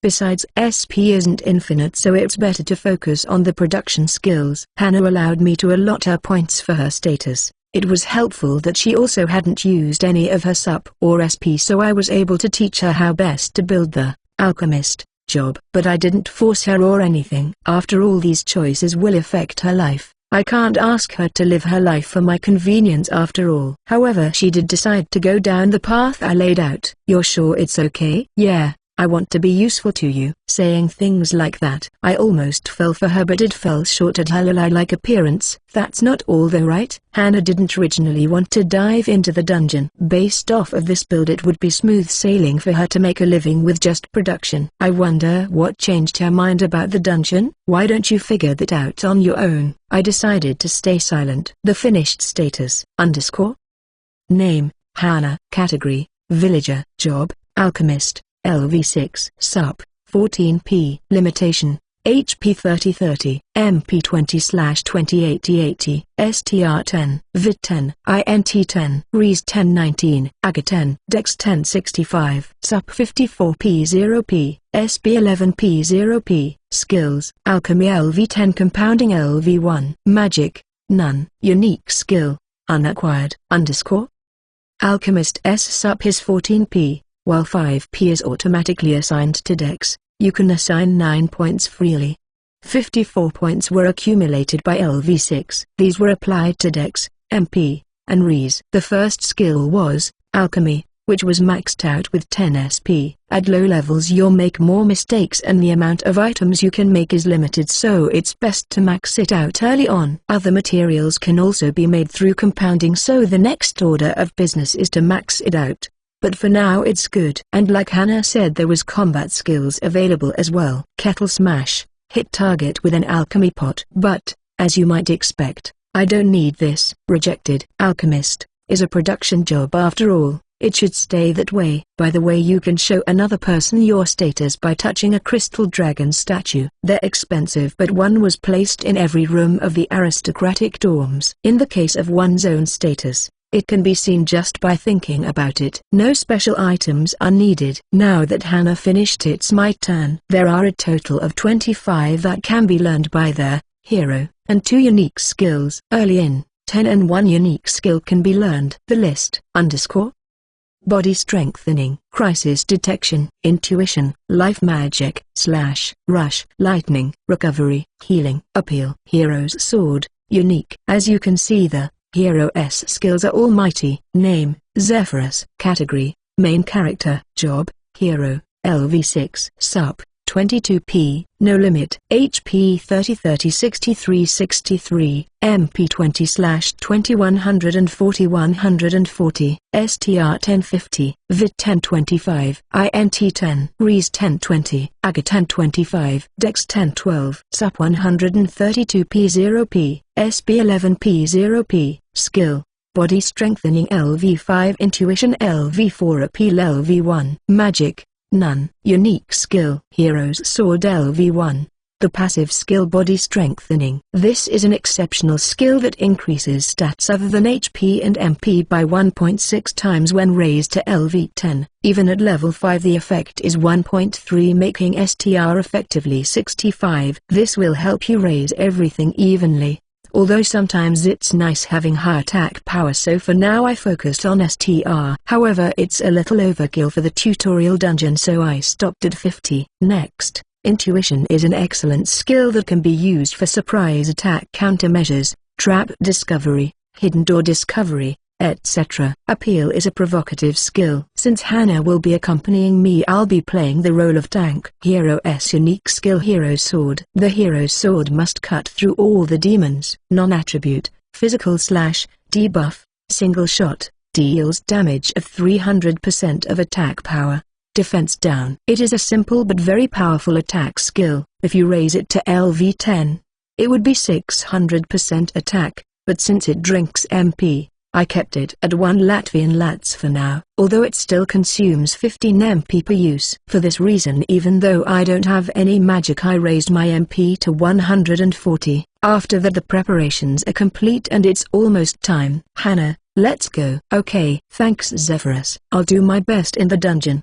She seems enthusiastic even though I'll be doing most of the work. But that's fine. It is our first dungeon after all. It's okay to be excited. I was equipped with my sword and shield. Finally the long-awaited dungeon capture. CH19. The door opened and Mrs. Phyllis walked in. Today she wore a light blue hack armor instead of a suit. I recognized it as a rare drop from the Woman's Bushido series found in an upper intermediate level dungeon. The vitality wasn't great, but the increase in STR and AGA when wielding a sword made it an excellent piece of equipment. If you have the full set you should receive its special traits as well, but Mrs. Phyllis was missing the gauntlets and the split-toe socks. When asked, I found out that Mrs. Phyllis graduated from Labyrinth Academy's combat division, so she's technically my senior. Small world. By the way, her job was a high-ranking, Bushido-style job called Samurai. We talked as we headed towards the dungeon. There are around 80 dungeons at the school, but students must challenge the lowest ranking of them first. The one commonly known as Tutorial Dungeon, located at the center of the school. It's thought to be the reason why the school was built here. After a bit of walking we arrived at a building that seemed to be made out of multiple gates. Once you go through the gate you're automatically placed inside the dungeon, so the term interdimensional gateway might be more appropriate. What can I say? It's a game. Mrs. Phyllis proceeded to the gateway on the left. This is the entrance to the dungeon. Are you prepared? I'm ready whenever. I'm ready. She stopped to make a final confirmation that we were ready before moving out of the way of the gate. But there's no way I would be nervous. I've opened this gate hundreds, maybe even thousands of times before. It was an old friend. I placed my hand on the gate. Even if it's real now, it doesn't change anything. I pulled the gate open and in my heart I screamed, "Dungeon, I'm home." And the next moment, I was in the dungeon. Phew, the surroundings really did just suddenly change. Behind me Hannah was surprised. "Haha, yeah, I thought the same thing at first." Mrs. Phyllis giggled as she agreed with Hannah. "It seems like everyone arrived in the dungeon together."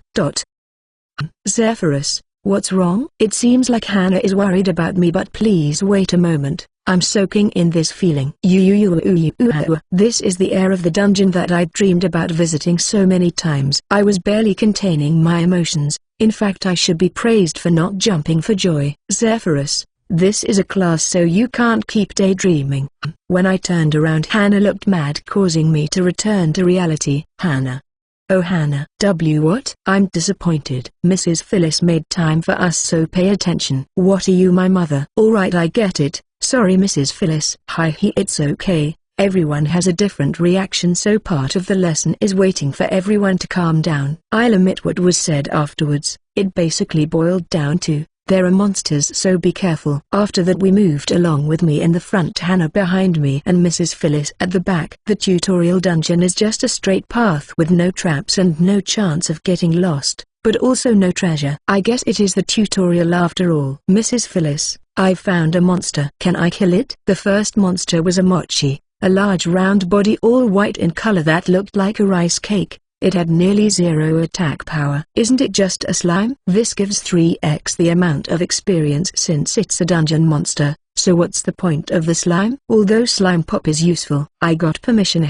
I was thinking about such stupid things, so I lashed out with my sword. In the next instant the first battle, if you could call it that, was over. Rice cake was dropped. ch20, cut, slash, kill. Whoa. A real dungeon is super fun. I was already addicted to the real version of Dun Life. As soon as you see the mochi, you run forward and kill it before it can run away. It was exhilarating. I'll say it again, real dungeons are super fun. Alright, let's change. Zephyrus, come take Hannah's place.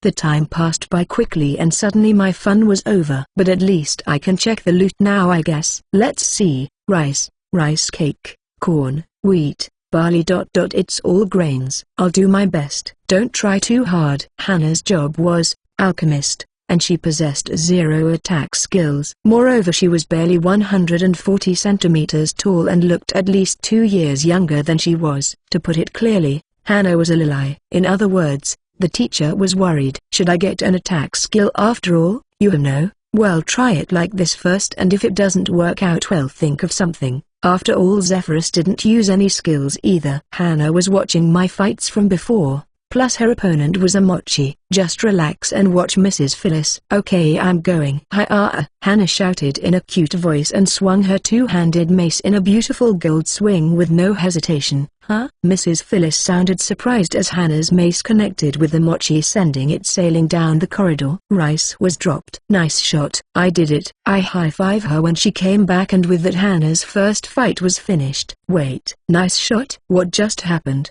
The sight that Mrs. Phyllis saw was unbelievable, but it couldn't be helped since Hannah is a lily. Normally a small girl would be hesitant about killing something. Maybe not just a small girl, but a young girl in general.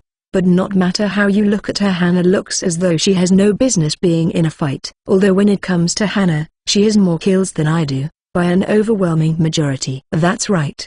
Hannah is a slime killer. Since she hid the alchemy bracelet, she was able to do slime pop at any time. And it seems like she continued without me, doing it over and over again until her room was nearly filled with 150,000 small magic stone drops. She explained it by saying she often used magic stones in alchemy, so she wanted to make sure she had a good supply of them. That's why Mochi, who looked like her familiar punching bag, stood no chance. When I first met her, she wasn't able to move in the face of a slime. What have I done? Although it's good she has a lot of magic stones, she'll be able to produce lots of things once I make a guild. So let's look at this positively and take advantage of her addiction. In the end I gave some excuse because I couldn't explain slime pop to Mrs. Phyllis as Hannah, my childhood friend of 2 weeks, fixed me with a terrifying glare. May God have mercy on my soul. After that, Hannah took the lead and Mrs. Phyllis soon got used to her, and in that way the first floor of the tutorial dungeon was soon completed.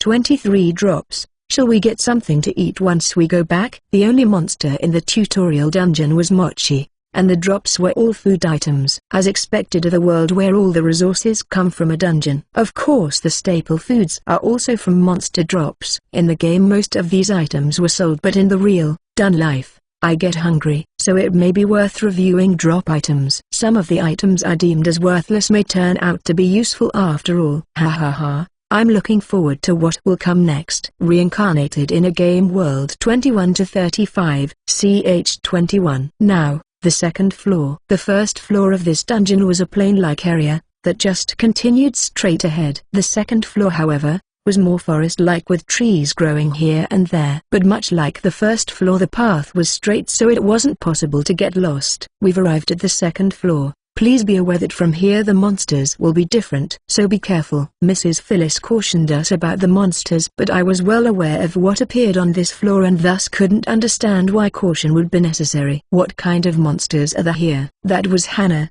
I had assumed that everyone would know. On the second floor, the hornless horned rabbit appears. Wait. Isn't that just a rabbit then? Just because it's a tutorial doesn't mean that nothing should have any attack power. Isn't it just a rabbit at that point? Baha. Hannah actually said it. I was trying to keep myself together, but when she said that I couldn't help it and I laughed.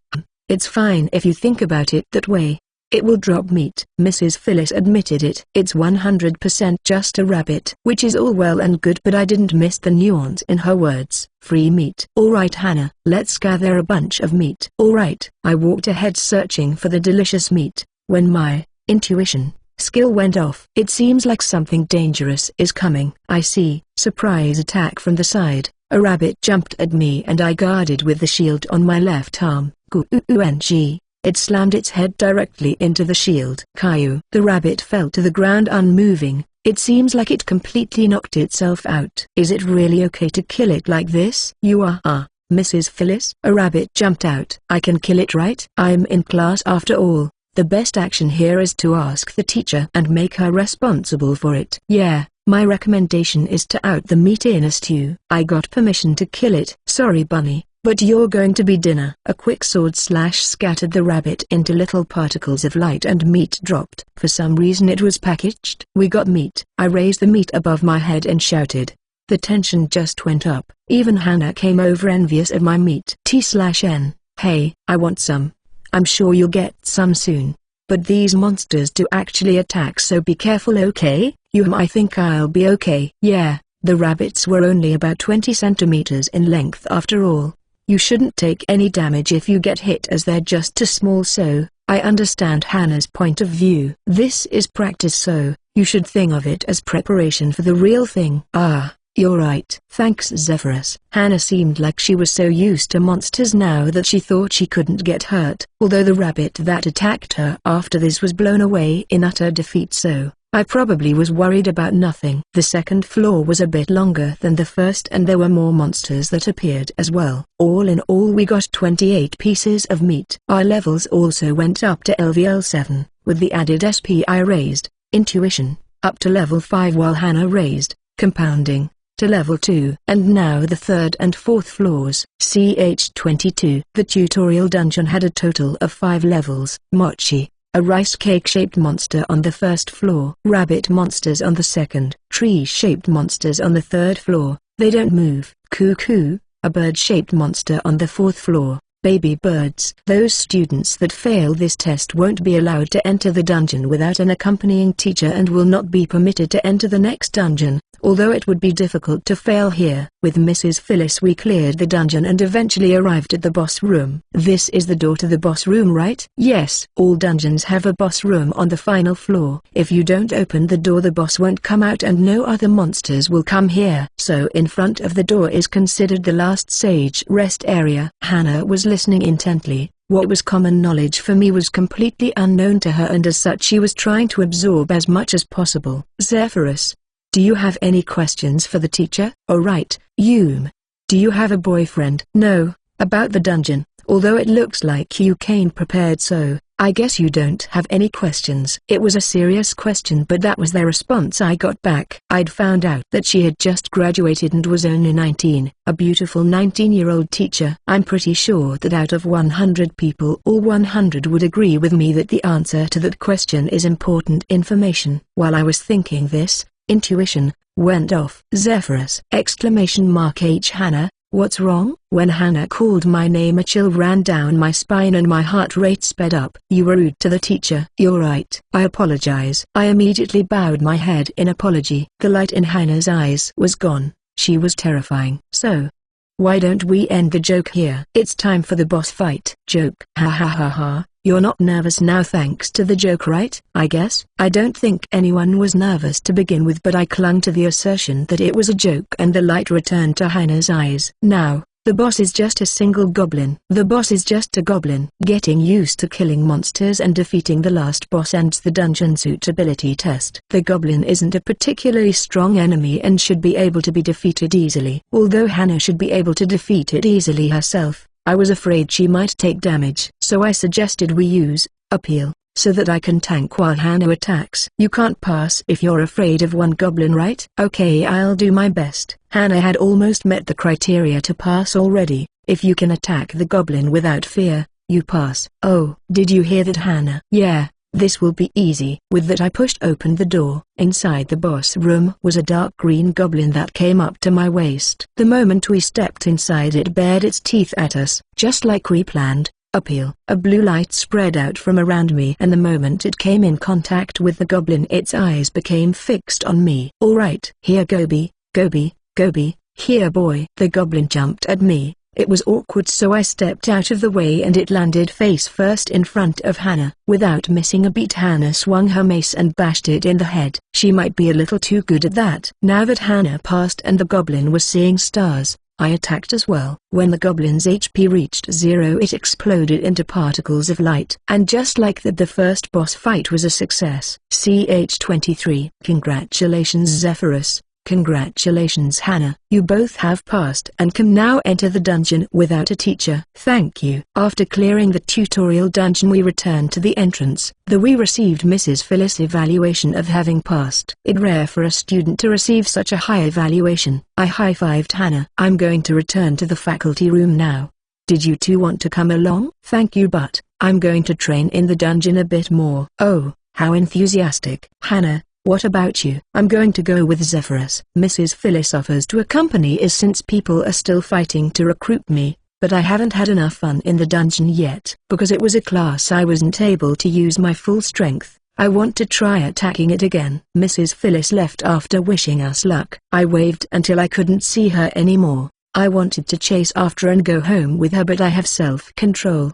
Besides, Hannah was staring at me from the side. Her gaze was a little scary. I grinned at her. I'm going to go back into the dungeon. Are you coming? That's why I stayed here. Of course I'm coming. That's convenient. I want to eventually raise Hannah to level 16 in the future. I want material breakdown. This comes out when both alchemy and compounding reach level 10. Our current levels are both level 8 now. The entrance restriction for the next dungeon is level 10. That's 2 more levels. I plan to accomplish that today. I want to reach level 10 by the end of the day. We can probably do it if we clear the dungeon 2 more times. Okay, I'll leave it to you then. Well then, let's go. I cut into a slime. Hannah brained a rabbit. We both hacked at the tree things, and I smacked a bird. And in that fashion we arrived at the boss room. It's fun, but this isn't much of a challenge. That can't be helped. This is the tutorial dungeon. True, although I've been looking forward to this. The second time around wasn't as satisfying. Now all that was left is the boss room. I was excited for it.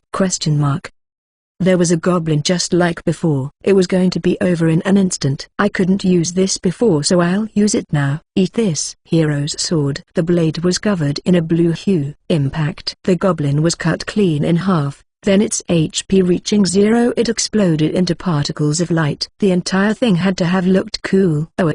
That was awesome. That was incredibly exhilarating. Aren't there any more goblins? I collected the small demon horn drop and returned to Hannah. For some reason I was blushing. Zephyrus, what was that? It's the hero's unique skill. Hero's sword. That was super cool. Thanks. I was happy that Hannah was also aware of how cool it was. I regret not showing off and using it in front of Mrs. Phyllis. When you said you were looking forward to it, you meant using Hero's sword. Well, that too. It was the first time I've used it. I didn't think it would be so cool. That wasn't it. No, what I was looking forward to is something else. Come on. At the back of the boss room was a pink magic circle. This was used to return to the entrance. We used it the first time we were here as well. But at the moment it's of no use to me. What I want is further back. CH24. In other dungeons, bosses appear in the innermost areas of the dungeon. In cave dungeons they appear in the innermost part of the cave. In field-type dungeons they appear in a field, and in castle dungeons in the inner room. But for the tutorial dungeon, the boss room seemed to be its own separate building. Did no one wonder why that is? Of course all the treasure chests had been exhausted and it was thoroughly searched for hidden rooms because it was used by an innumerable amount of students. But that doesn't matter to a gamer. Of course there are special doors that can hide from there. Hidden door discovery. Skill. The only way to find them was the unique skill of the job ranked number 1 on the list of worst jobs. Chayunabio's evil eye skill. T/N. I forgot if I explained this before or not. This is a word for like when junior high school students act weird, or like for people obsessed with games and light novels and their conversations are always about fantasy things, or they do the like Kamamiya move etc. The job other than that skill is completely useless. Now back to the topic at hand. Normally you would have to use the skill to open this door. But since it's real this time, there may be another way. In others' words, I wondered if I might be able to force it open. I walked around the pink circle and came to the back wall where I could hear a sound coming from it. Is there something here? Yeah, when I touched the wall before I felt intuition go off. I pulled out the short sword. I wonder if I can do it. Why didn't you tell the teacher? Once you'll understand. Hannah complained about me not telling the teacher, but I couldn't do that, could I? Hero's sword. My unique skill activated, and when it hit, the hidden door was blown away. It was a success. What is this? In the game a rare chest was always placed inside a hidden door. And here too was an amazing gold chest. Zephyrus, it's a treasure chest. It's gold. There are 3 types of treasure chests: wood, silver, and gold.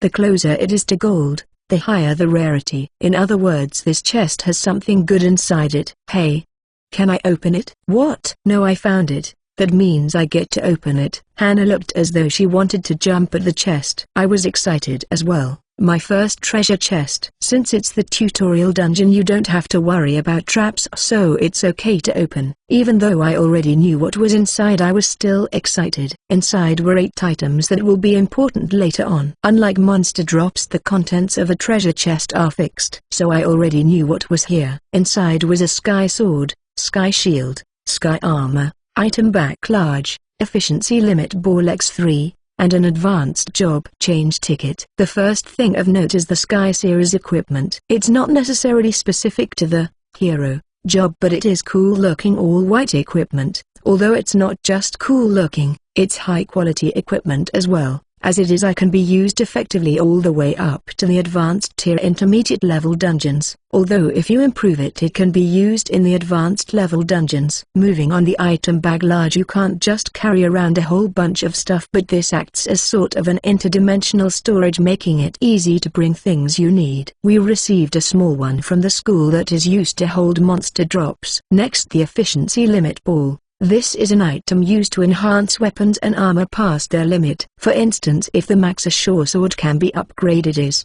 short sword +2, one of these can be used to raise it to +3. And finally, the main purpose for coming here, the advanced job change ticket. CH25. The biggest selling point of Dun Life was the 1021 different jobs. Jobs are divided into 2 classes, lower and upper. There are 409 lower class jobs. The first level of jobs that can be obtained are all lower class. Hero is also classified as a lower class job. Inside the lower class, jobs are ranked into lower, mid, and high tier jobs. Hero is a lower class high tier job, while alchemist is considered mid-tier. However, a high-tier job is not the same as an upper-class job. Sooner or later an upper-class job will be required. That's the purpose of the job change ticket. Changing jobs is easy. You raise the jobs level to the level limit and then use the ticket to change jobs at the dragon statue. The main issue is the difficulty in getting a job change ticket.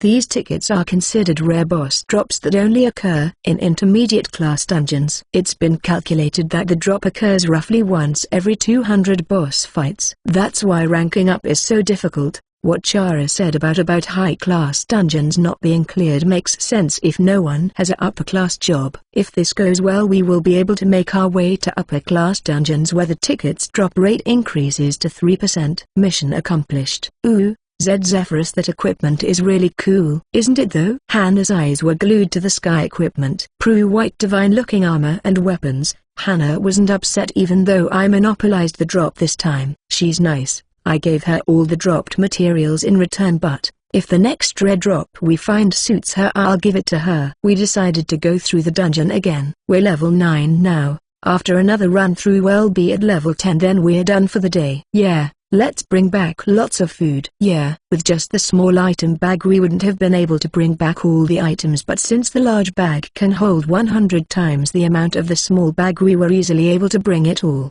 After we returned to the entrance, Hannah immediately went in for the third round. Going into the Sky Series equipment was massive overkill. I'm glad Hannah was the only one who could see me doing something similar to the annoying players in Mars that Overfish beginner hunting grounds. Either way, we are level 10 now and the purpose for doing all this has been accomplished.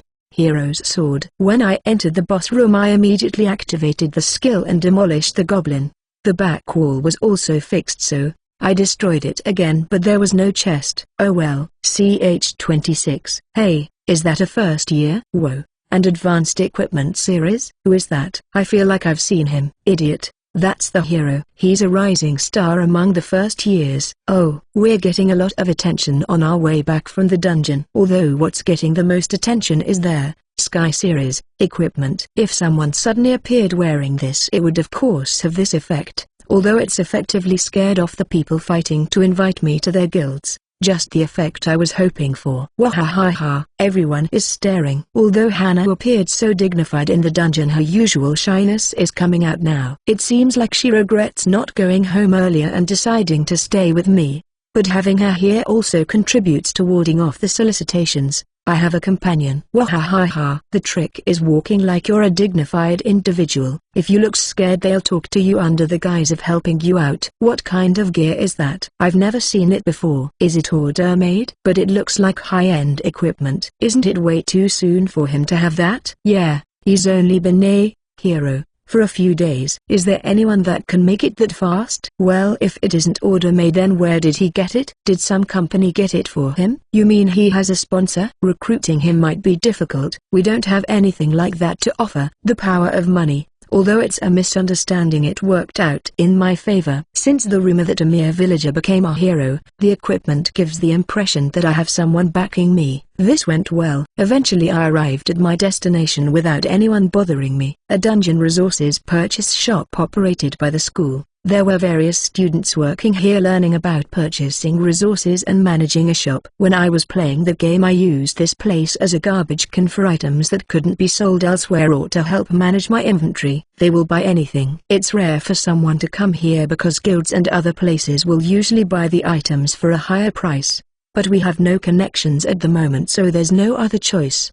Please buy this. Welcome. Because the store was vacant at the moment when I went up to the window, a pretty older student responded. Whoa, you're that hero that everyone is talking about. It's nice to meet you. It's nice to meet you too. She told me her name was Melina. Zephyrus? Oh, Hannah's with me. I can't play around too much. Maybe I should have sent her home first. Actually, we just went into the dungeon for the first time today. Whoa, so fast. There's still so much time before the deadline. Well, I am a hero, after all. Oh, so you've already gone to the tutorial dungeon? How did you do? I passed the first time, of course. Wow, looks like you have a promising future. As expected of a sales student, Melina was easy to talk to. Although we were talking, the purchasing procedure continued. Because the storage space isn't infinite, I wanted to get rid of as much stuff as possible. About 50% of the items were sold, including feathers, rice and wheat. Stuff we couldn't use. We earned a total of 34,000 mia. Oh, that's more than I expected. It was a good idea to go into the dungeon a third time after all. By the way, 1 mir is the unit of gold in Dun life. You can think of 1 mir as being equal to 1 yen. After splitting the profits, Hannah and I went home with happy smiles on our faces. 100-ish yen to $1. They made roughly $340. Chapter 26a, Excerpt. I want to be with Zephyrus. My name is Hannah, and I live in the starter village. This village has no name but is a fun village. There are many shops here, such as a weapon shop, an armor shop, a pharmacy, a tool shop, a clothing shop, a musical instrument shop, and an alchemy shop. The people that live here are few, but all of them are nice. My home is in the alchemy store. I grew up watching my dad make things and my mom sell them out of the store. I thought it was only natural that I would become an alchemist. I was so happy when my dad gave me a LVL1 alchemy bracelet when I turned 10. I've been practicing alchemy ever since. However, becoming an alchemist seems to depend on talent. Apparently Dad regrets not practicing more as a child because he was only able to choose alchemist apprentice. I'm going to practice so that way I can properly become an alchemist. I spent 16 years growing up in this village before it was decided that according to the laws of this country I would go to the academy. It seems like it's finally time to see if I can become an alchemist. But before I left for the academy, something really scary happened. Although monsters don't usually appear in the forest, when I went to get the ingredients for the recovery potions I planned to take to school, a slime appeared. For anyone under the age of 16, in other words someone who doesn't possess a job, coming into contact with a monster means certain death. I was so scared that I couldn't move. I thought it was over for me. But before the slime could hit me, I was saved by someone. My childhood friend Zephyrus. Well, although I was close enough to say hello, I don't remember seeing him playing around in the village often. He lost his parents when he was little and as such was cared for by the chief. But without even a job, Zephyrus dashed in and defeated the slime. Are you okay? I defeated the slime, so it's safe now. When I heard those words, my anxiety cleared quickly and my face got hot. My chest was pounding and I wasn't able to talk for a moment. Zephyrus is strange. He suddenly gave me slime jelly and muddy water and told me to use alchemy on them. I told him it would fail, but it seemed like that's what he wanted. My heart calmed down in my confusion, and it wasn't until he taught me slime pop that I understood. It felt like I was seeing the world in a different light. Even though I didn't have a job, I was able to easily defeat monsters. I don't care how Zephyrus knew about this. I was never able to practice this much because materials were limited, so once I got started I couldn't stop. I was completely addicted to it, and there, magic stone, tiny drops. On the day we were supposed to go to the academy, I went over to Zephyrus' house so we could go to the chief's house together. But I couldn't believe it. Zephyrus didn't know how old I was. He even called me small. While it's true that my height has been developing slow these past years, I'm quite confident in my chest and butt. Although that's embarrassing, so I can't say it. When we arrived at the school, they gave us uniforms, notebooks and even weapons. I chose a two-handed mace, all the better to bash slimes with. I really am thankful to Zephyrus. It seems that the dormitory and even the school building for me and Zephyrus will be different. For some reason my chest hurt when I heard this. I was actually able to become an alchemist, something I dreamed about for such a long time. Could it be thanks to Zephyrus? But Zephyrus got the legendary hero job. He's amazing. It's become the talk of the entire school. But I couldn't even get close to him after that because everyone was trying to invite him to join their party. Zephyrus had to move to the aristocratic dormitory because of his popularity. Although this is a good chance, in the aristocratic dorms the dormitories aren't in separate buildings but instead on separate floors. I offered to help Mrs. Phyllis carry Zephyrus' luggage to the dorm. There I got to speak to the dorm mother. She gave me permission to come and go when I was visiting Zephyrus. This will increase my opportunities to spend time with him since he can't be recruited in the aristocratic dormitory. Today Zephyrus invited me to go to the dungeon. I know Mrs. Phyllis is pretty, but isn't she flirting a bit much? I've decided I'm going to burst into the room tonight. After selling some of the dungeon materials and resources, I went home to take a shower, then headed to Zephyrus' room to make dinner. I used the ingredients we got in the dungeon today. My mother was a great cook, so I'm confident in my own skills since she taught me. Zephyrus seems to enjoy it quite a bit. I was worth making then. Afterwards Zephyrus explained more about alchemy 10 Latvian Lati, and compounding LVL5. Why does he know so much about this? I was especially surprised to find that through alchemy 10 Latvian Lati, you could merge two magic stones tiny to create a magic stone small, which can be used to make various potions. Magic stone small is harder to come by, so I was impressed that there was such an easy way to get more. I decided that tomorrow I would work harder at Slime Pop to help Zephyrus. CH27. I'll let you join the guild I'm launching. Even when wearing the sky equipment, people still come up and talk to me. One night when I was out shopping after the first dungeon run, someone came up to me. Was it easier for them since I didn't have Hannah with me today? In front of me was a pretty girl who I thought had come to talk to me, but instead she invited me to a guild that she hasn't even launched yet. Shining short silver hair, blue eyes, a white uniform, and a navy blue skirt with blue embroidery indicating that she's a first year. And last but not least, a silver tiara on her head, indicating she was royalty. In Dun Life, members are scouted before the creation of a guild. You can scout members who already have jobs, or you can go out on a limb and scout those without jobs in the hope building them up to get rarer jobs. It's not just jobs that are scouted but category as well. Royalty is a category as well. Princes wear a gold crown while princesses wear a silver tiara. However, scouting a royal in the game can only be done after you've reached 200 fame. Fame starts at 0, so it means you'll need to continue with the game in order to be able to scout royalty. But does this mean I've already reached 200 fame? I mean, I'm famous at the school because I have the hero job, but that shouldn't have increased my fame. I tilted my head to the side in confusion, causing the princess to lash out. Hey, are you listening to me? I said I would let you join my guild, so you need to answer. Oh, a selfish princess. I don't hate it though. Anyway, I know you went out of your way to approach me, but my answer is no. What? When I refused, the princess screamed in confusion. She obviously didn't think that she would be refused. It was a great reaction. Sorry, but I plan to start my own guild. I don't have plans to enter anyone else's. How rude. Even though I said I would specially admit you into my guild. The princess trembles, but unfortunately, even though I'm Japanese, I can say number. Although I think people are normally supposed to bow down and submit to royalty. However, this is the world of Dun Life.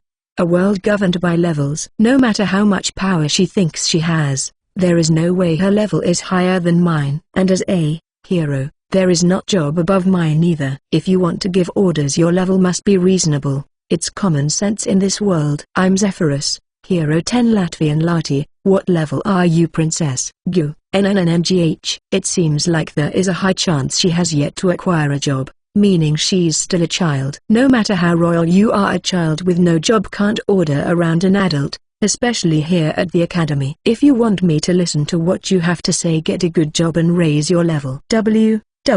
What? Royalty has access to special jobs like prince or princess, but they aren't particularly high-tier jobs. Perhaps she doesn't have a job yet because she's struggling to meet the conditions for the one she wants to appear. Remember this. I'm going to get a super amazing job, and then when you come begging, please let me into your guild. It will be too late. Well, like I said, I'm going to start my own guild, so I won't be joining one. You can't. It's already been decided that you're going to join mine. Well, which is it? What an interesting princess. She's high-strung, but I don't hate that. I might be interested in her. I'll be back, and when I am, you have to answer properly. Yeah, do your best. Watch me. Princess Tsundere left. Oh, I forgot to get her name. CH28. After splitting up with the princess, I went shopping just like I planned. The place I came to was C Guild Street, one of the streets where guild bases gather, commonly known as C Street. Guilds are ranked according to their strength and dungeon capture, and this street is where rank C guilds are located. Guilds start at rank F, and those that surpass rank C are given a large base from the school. And C Road sells items, materials, resources, and goods produced by the people of the C-Rank Guild from the dungeon. Any student can make use of the guilds on this road. There are various reasons to come to C Street, such as market research and making connections. I sold my items to the other shop yesterday, but I want to avoid that if at all possible, since they only purchase it at the lower price. My purpose today is to find a guild willing to purchase the items at the highest price. That shop I sold to before also sells things, but it's at 5 times the list price. It's insanely expensive. As a guild, it's much cheaper to buy from other students. Of course, the guild won't buy anything it doesn't actually want. Therefore, if you visit multiple guilds, you'll get an idea of what those guilds want. It's helpful when going into the dungeon because inventory is finite, so you can prioritize the items that will earn you the most. I walked down C Road with my notepad in hand, taking notes. Each store had a price list outside their store, so it was easy to take note of what each one wanted. The purchase price for items dropped in the tutorial dungeon is still high. It seems like there aren't many second years that bother going to the lower dungeons to get materials. But the first years will be diving in soon, so it's probably easier to raise the prices and buy from them instead. The price hike is only temporary. Once the demand for the items go down, the prices will too. I'm glad we got an early start, because as of right now we are the only ones able to actually enter the lower dungeons. None of the other first years have passed the tutorial dungeon yet. I should hurry and invite Hannah to go with me to the dungeon. We can focus on making connections later. For now we should focus on earning money. However, someone blocked my path when I went to leave. Hey, can you tell me more about what you were just talking about? You can enter the dungeons? Apparently some girl had overheard me. The green skirt marked her as a second year, but the girl was small like Hannah. She didn't look it. She had light brown hair with light tails, which made her look even younger. It smelled like something bad was going to happen, and when I turned around, sure enough, there were guards on the corner. Are you lost? Where are your parents? Wait. I tried to play dumb, but when I went to leave I was commanded to stop in a sharp tone. Her voice was kind of dumb sounding though. Foo. Good. You can call me Maria. I'm a member of the Emblem Sticker Guild. I have something to talk to you about. Where the Lil I pointed was a flashy shop with various logos and character pictures all over the place. As you can guess from the guild name, it was probably a guild that focused on production jobs. It appears that she wants to hear about my plans to go dungeon diving. This doesn't seem like a recruitment, since they haven't mentioned me being a hero at all. This must be a delivery quest. In Dun Life, there were various quests to deliver items where the client was a guild. Once you clear the quest, you normally get a reward from the guild. The higher the guild's rank, the better the reward. It's necessary to choose the quests carefully, because sometimes the rewards aren't so great. Although since it's from a C-rank guild, it has a high chance of having a good reward. Alright, I'll listen to what you have to say for now. It looks like you understand. Come with me. Maria gave a childish smile and entered the guild building. Nice pigtails. CH29. This is the list of materials I want you to get. Maria gave me a memo. She'd put together the list after meeting with several of her fellow guild members. As I thought it was a delivery quest,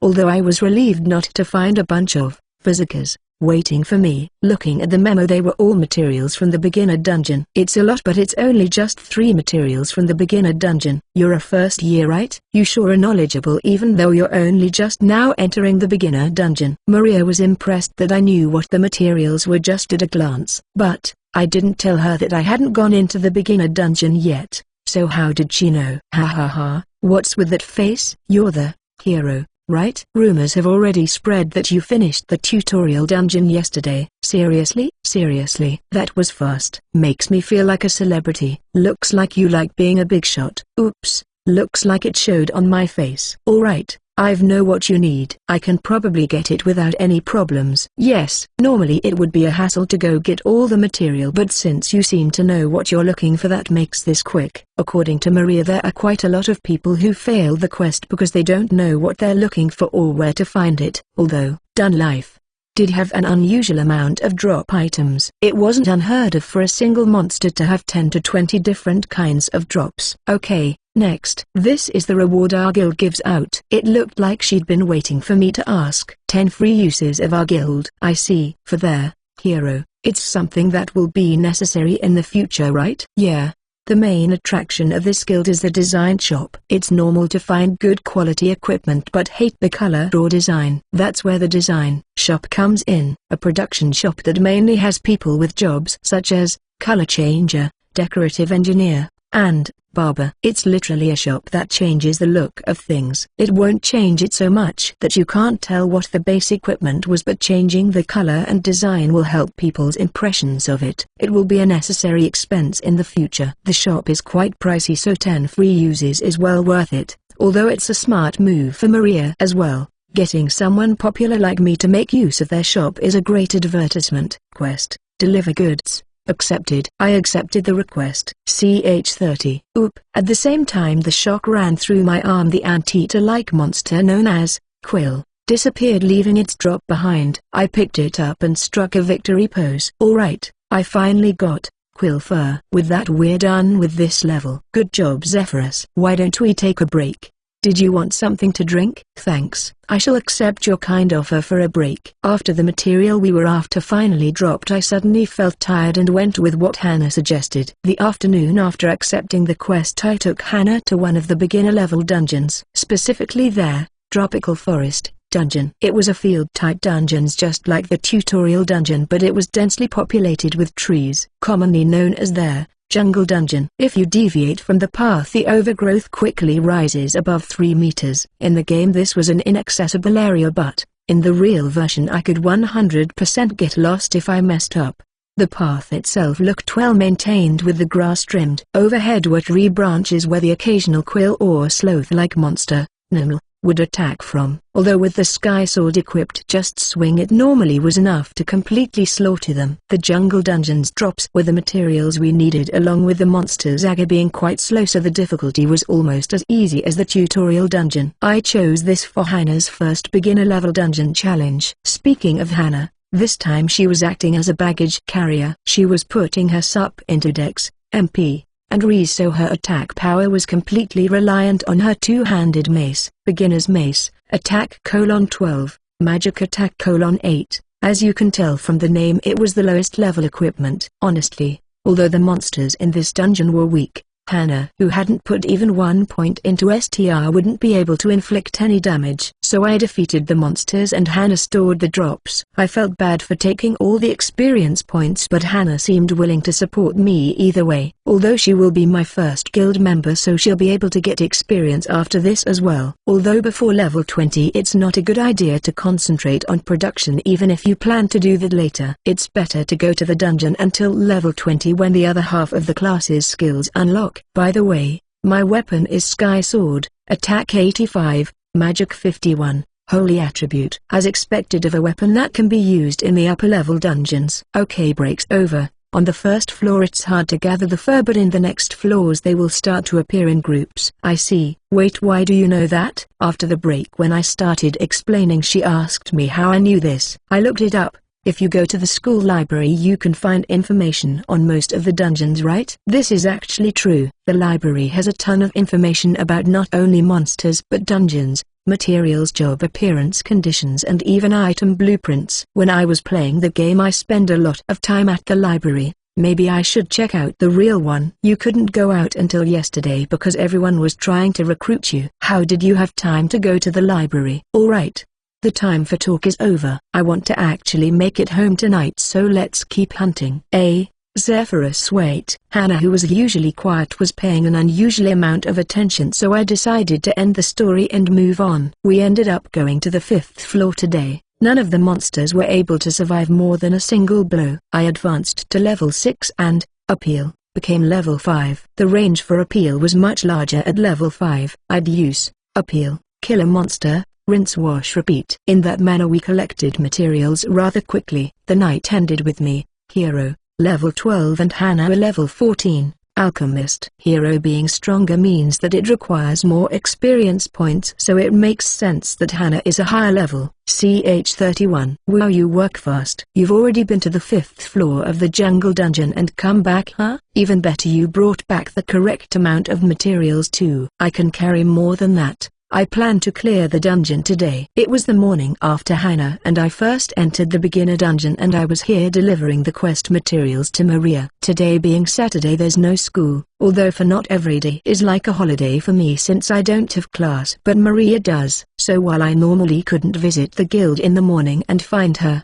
she told me that she's here from the morning on if there's no class. Although I've only achieved about 1/6 of the quest, I can continue bring materials and dropping them off. I come by after the dungeon every day since space is limited, that way I can have as much room as possible. Wow, hero, really is an amazing job. Normally a party of 5 would explore for a week or more before challenging the boss. Well, if you've never been in the dungeon before, that's normal, but my head is full of information from done life. We clear the dungeon quickly because I know the most efficient route and everything about all the monsters. Of course the hero job is awesome and the sky equipment is overkill. What about the materials other than what's for the quest? There's a lot that we might want. Do you mind if I talk to the other members to see if they want anything? There might be some that want some items for personal use. I don't mind, but I'm going to meet up with someone now. I'll leave the materials here. When I get back from the dungeon I'll collect payment and things you don't need. Got it. I'll keep an eye on the price to make sure you earn a lot. Thanks, sell it for as much as you can. I shook hands with Maria. It's convenient having a connection with a guild like this. It makes negotiations easier, and since I don't have a guild myself yet, the storage of materials will become a problem. So it's nice being able to use other guilds as a temporary storage place. When Hannah and I arrived at the dungeon gate, there were a few students hanging around. Oh, today's a rest day. I think this is the first time I've seen other students here. Hannah seems to have forgotten that today is a holiday as well. But if every day is a holiday for you, you won't pay attention to what day of the week it is. Most of the students here seem to be well-equipped upperclassmen going to a upper-tier beginner-level dungeon. There doesn't appear to be any parties or guilds going into the lower-tier dungeons, so it looks like we can monopolize it. Hannah grabbed my sleeve. Hey Zephyrus, look over there. Where Hannah pointed was 6 muscle-brained idiots. You are the best muscles. Defeat the monsters with your muscles. Relax because the teacher will be watching carefully. Put your muscles to the test. Yes teacher. Apparent 5 students and the teacher will be going into the tutorial dungeon. It should be the practical lesson. Their instructor was David, who I did combat training with. However, that wasn't the problem. The problem was that none of them were wearing any shirts. It was a full squad of berserkers. You have chosen the berserker job. Congratulations on choosing the strongest job. Congratulations? ? I felt that if I continued watching this I would end up saying something stupid, so I took Hannah by the hand and escaped into the dungeon. That was amazing. I mean, in many ways. Yeah, I'm scared my classmates are all going to be mini Davids. I was nervous about the class selection a month from now. I don't want all my classmates to be like David. CH32. Okay, let's change the plan a little today.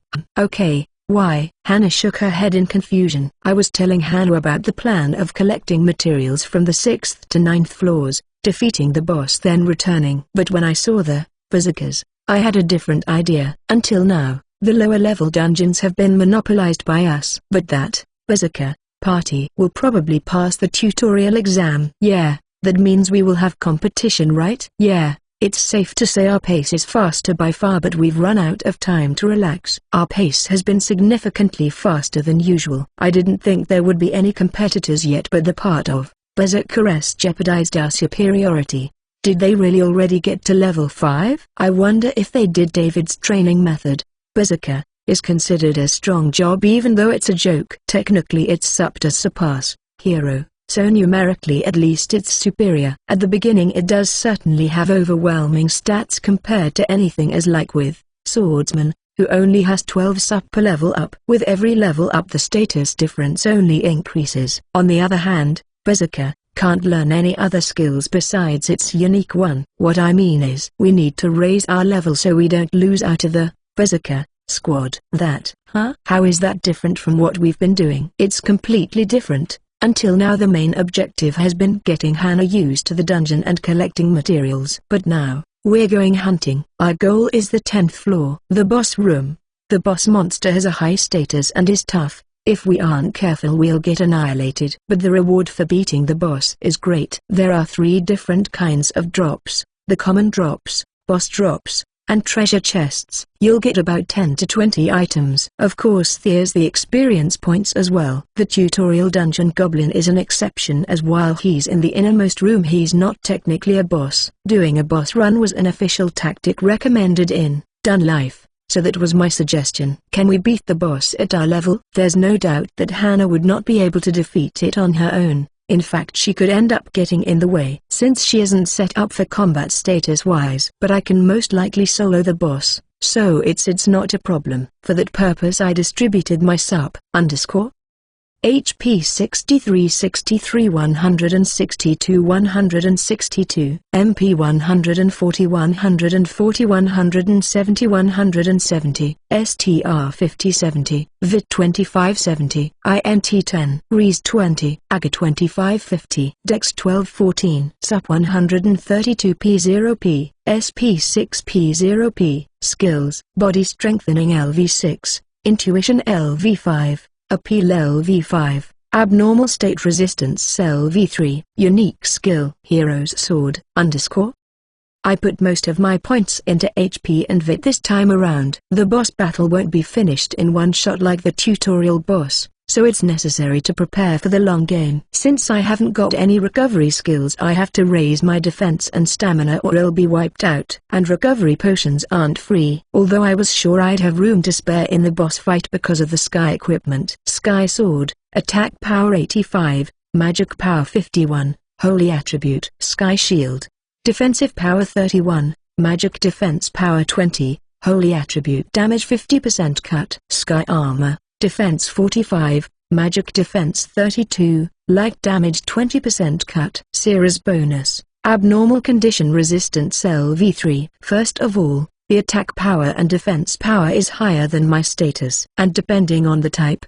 it will cut any eye damage receive. Then because I have all the equipment, I receive the Abnormal Condition Resistance bonus. It's normally meant to be used in the intermediate dungeons, so the boss of a lower level dungeon won't be able to put up much of a fight against it. Together Hannah and I followed the shortest route to the boss room. I slaughtered everything, leaving Hannah to pick up the drops, heading straight to the boss room. Except for the place where chests randomly pop up, we stopped by there. Alright, a chest. Zephyrus, can I open it this time? Go ahead. Yay, there's no traps in the beginner dungeon. My heart's pounding thinking of what might be in the chest. It's fun just watching Hannah open it. Tension dropped as soon as she opened it, but speed running through the dungeon was worth it. We made it to the boss room by noon. By the way, the contents of the chest was an iron sword. Hannah was disappointed and decided to sell it. CH33. Unlike the tutorial dungeon, the boss room for the jungle dungeon is located outside. Maybe it's better to call it a boss field. It was in the center of a circular area. That's the dungeon boss.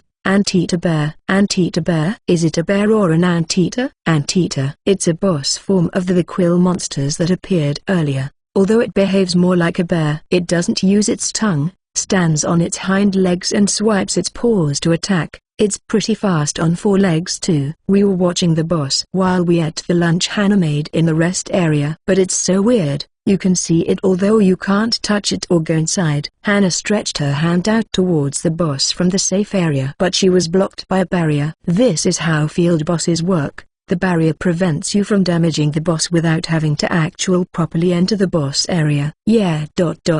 This rice ball, it has a fried egg and fried chicken in it. It's good, isn't it? It's amazing. It seems like lunch was made from the drops Hannah got in the tutorial dungeon. It was seriously very good. What's in this one? Oh, that one is just rice. It's just a salted rice ball. It was still delicious though, and I have no complaints. Hannah made them after all. It's not like I had a pretty girl making me rice balls in my other world. Welp. Shall we do this then? Hannah, you stay back and have the recovery potions ready. Okay, be careful Zephyrus. Well, it is my first boss monster after all, so I'll be careful. But it is only the beginner dungeon, so it'll be worrying if I have too much trouble. I tried to reassure Hannah. In Dun Life, this monster had various movement and attack patterns, making countermeasures difficult to come up with. But it's the boss that new players fight right after the tutorial, so it shouldn't be too difficult to win. That's the fate of the first boss after all. Hannah followed me through the gate. The real version of the boss was quite intimidating. Its red eyes focused on me and it started to move. Here I go. Appeal. I used the skill before the boss could decide to target Hannah. Guru. Its red eyes are a little scary, completely different from the goblin. Let's start with this. Hero's sword. This boss has a tendency to charge in from a distance, so I timed it and opened up with the skill. Whoa. I swung my sword up into the monster's face perfectly, but I was too late to avoid the rush and was knocked back. My leg was scrapped and my HP went down by 4. So this is how damage feels. Zephyrus, are you okay? I'm fine. It's just a scratch. In fact, there was almost no pain accompanying the injury. Here HP absorbs most of the pain and damage. I turned my attention back to the boss. It wasn't far away, so I decided to charge in with my shield up. Gaewa. The anteater bear stood up on its hind legs, waving its front arms around. I took the hit on my shield. The force from the blow was actually pretty light, and noticed the cooldown on my skill was over already. I activated Hero's sword. I timed it so that I slipped in between its arms with the attack. Ga. Critical hit. The boss, suffering a large amount of damage all at once, fell. A chance. I couldn't use my skill again because of the cooldown, so I attacked normally. Gaga. The boss's HP dropped to 0 and it disappeared. The first boss battle ended quickly, plus when it disappeared, it left behind a lot of drops. CH34. The first real boss fight went better than I expected. It was a lot different than fighting the small fries we'd been fighting up until now. Zephyrus, you did it. Congratulations. I was still tense from the battle when Hannah jumped at me, finally allowing me to relax. Yeah, I did it. Did you see that, Hannah? It was easy. I high-fived Hannah, the tension dropping. We were celebrating the clear when an announcement went off in my head. The reward for clearing the forest dungeon for the first time will distributed. Congratulations on clearing the dungeon. Alright, you get a special item the first time you clear a dungeon. Hannah and I were both surprised to find them already in our hands. What is this? It's like a medal for clearing the dungeon. It's kind of a cool thing for done life. To do this, you can collect them, or even sew them into your uniform like a general. Hannah pulled my sleeve as I grinned down at the badge. Her gaze was on the drops. The boss drops are really amazing, Zephyrus. Alright, okay Hannah, let's gather them up. Okay, we got a total of 14 drops this time, 4 boss drops, the regular monster drops and a treasure chest. The chest this time was a silver chest. Silver chest. Hannah shouted in excitement when she saw the chest. Yeah, silver is good. Hannah, why don't you open it? Really? Well, being the baggage carrier is troublesome, and my apology was a wooden box earlier, so when Hannah opened the chest she found a high potion. This would be considered a hit in beginner dungeons. For those unfamiliar with RPG games, it's an item that can instantly restore 500 horsepower. And since HP is rarely over 500, it's an item that can help you out in a pinch. It's a high potion. Way to go, Hannah. Hannah was so happy with her first boss run that she spun around and high-fived me. We celebrated for about 30 minutes before storing the items. Done. What do we do now, Zephyrus? Go home? Nope. Hannah was looking towards the transfer circle, but I went back out to the rest area. Hannah, come out here. Promise you won't tell anyone what happens next. Huh? What? We're going to have some private play that you can't tell anyone else about? Private play? I know Hannah likes words like that. Okay. What are we going to do? Well, seeing is believing. Check it out. I then used my skill to slash at the boss door. Hero's sword. Hiya. Hannah let out a surprised sound before something odd happened. Huh? The transfer circle disappeared. Anteater bear is back. Nice reaction. As Hannah just said, the boss that we just defeated was resurrected and is back in the room. The slime pop addict immediately guessed what I wanted to do. Are you going to play slime pop with the boss? Exactly. Although it's not slimes this time, so more like boss pop. That's not the issue here. Normally the boss won't come back unless you leave through the transfer circle. If you leave the room like we just didn't, it won't come back. As such, the school teaches that you should always leave through the circle. But there's an exploit. You can force the boss to return by hitting the door to the boss room hard enough. This tactic has been officially recognized by the game's development team. There are various obstacles that work to bottleneck someone clearing the game. For instance, the advanced job. Change tickets. An advanced job is required to clear the advanced level dungeons. But if you never get a job change ticket, you can never clear them. It's obvious in this world where Berserker, is actually considered to be good. That's why the developers approved this tactic, that way it would prevent players from getting stuck trying to get the ticket to drop.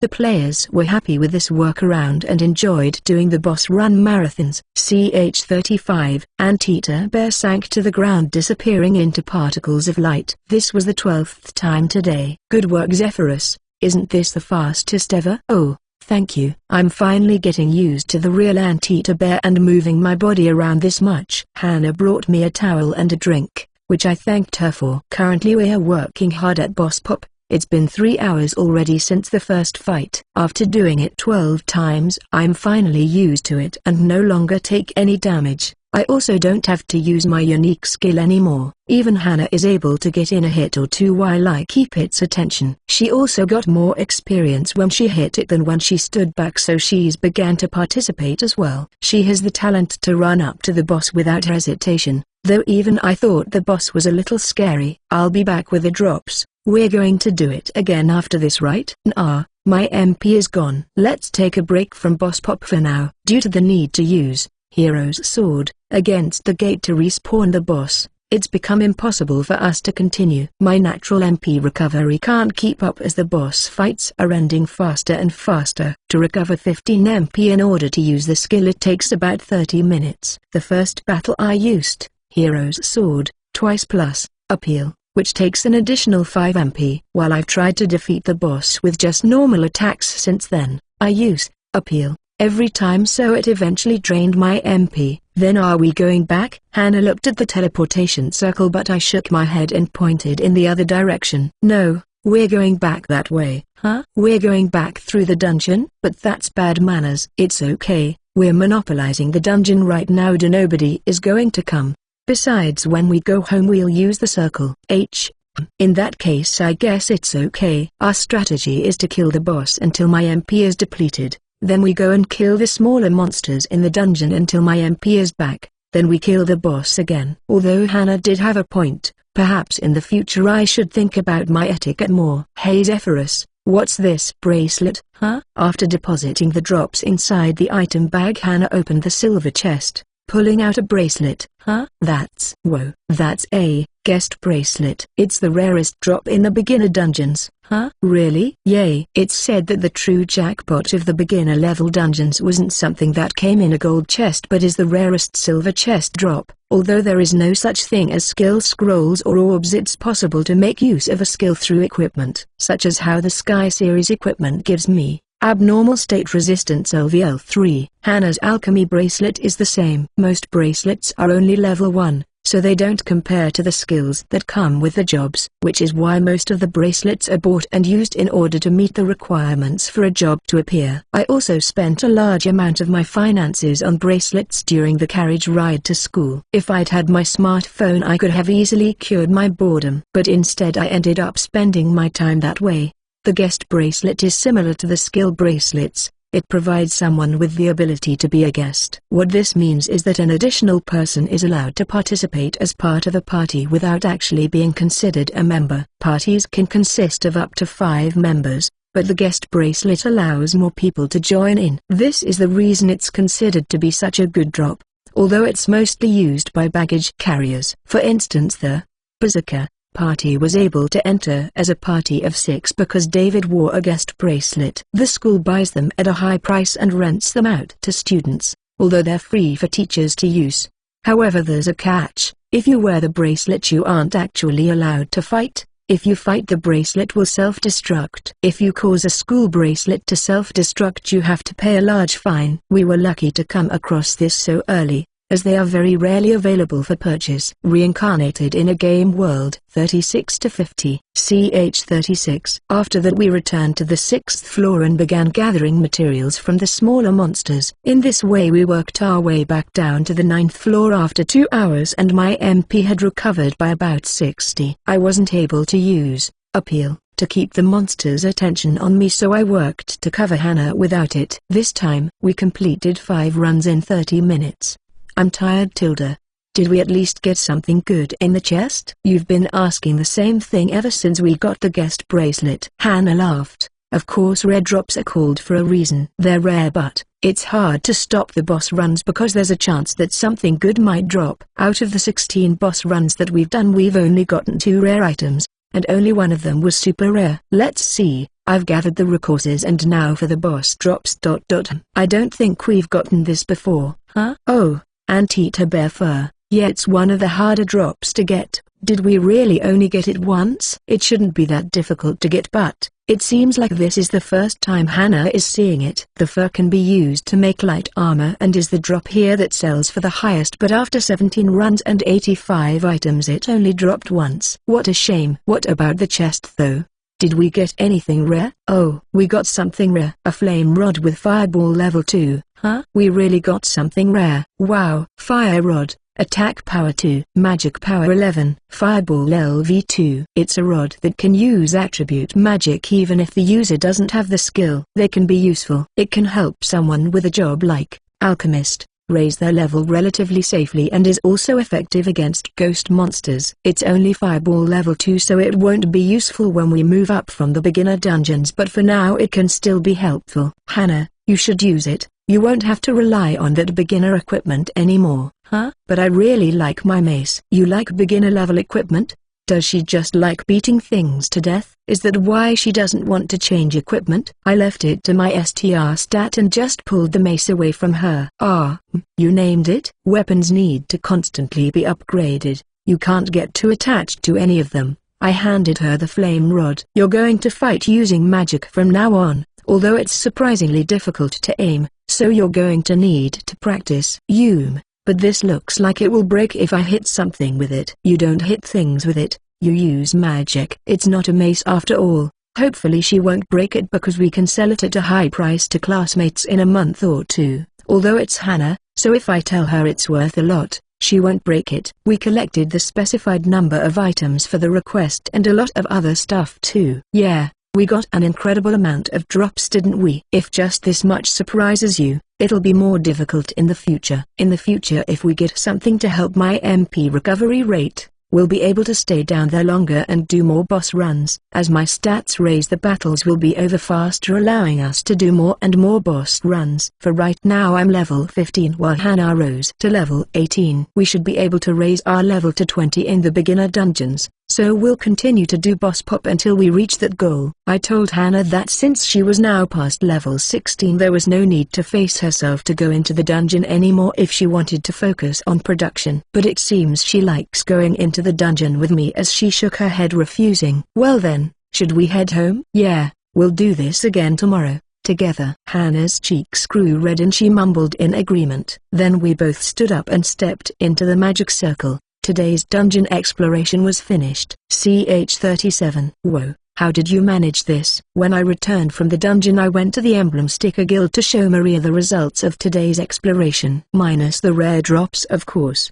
Trade secret, can you buy these? It's not possible to buy them all, but I definitely want all the boss materials. I'll ask the other members about the rest. Oh, I'm going to use the Anteater Bear Fur. What? But that's the one that I wanted the most. Our coordination team is looking for fur materials. Can't you sell it? I'll sell everything else, so just be patient. Actually, is there a quantity that you need? Well, the defensive power will be lower if you splice it, and the quality of a single piece of cloth will be higher. The durability will be better, and the appearance will be better. Can't you sell it?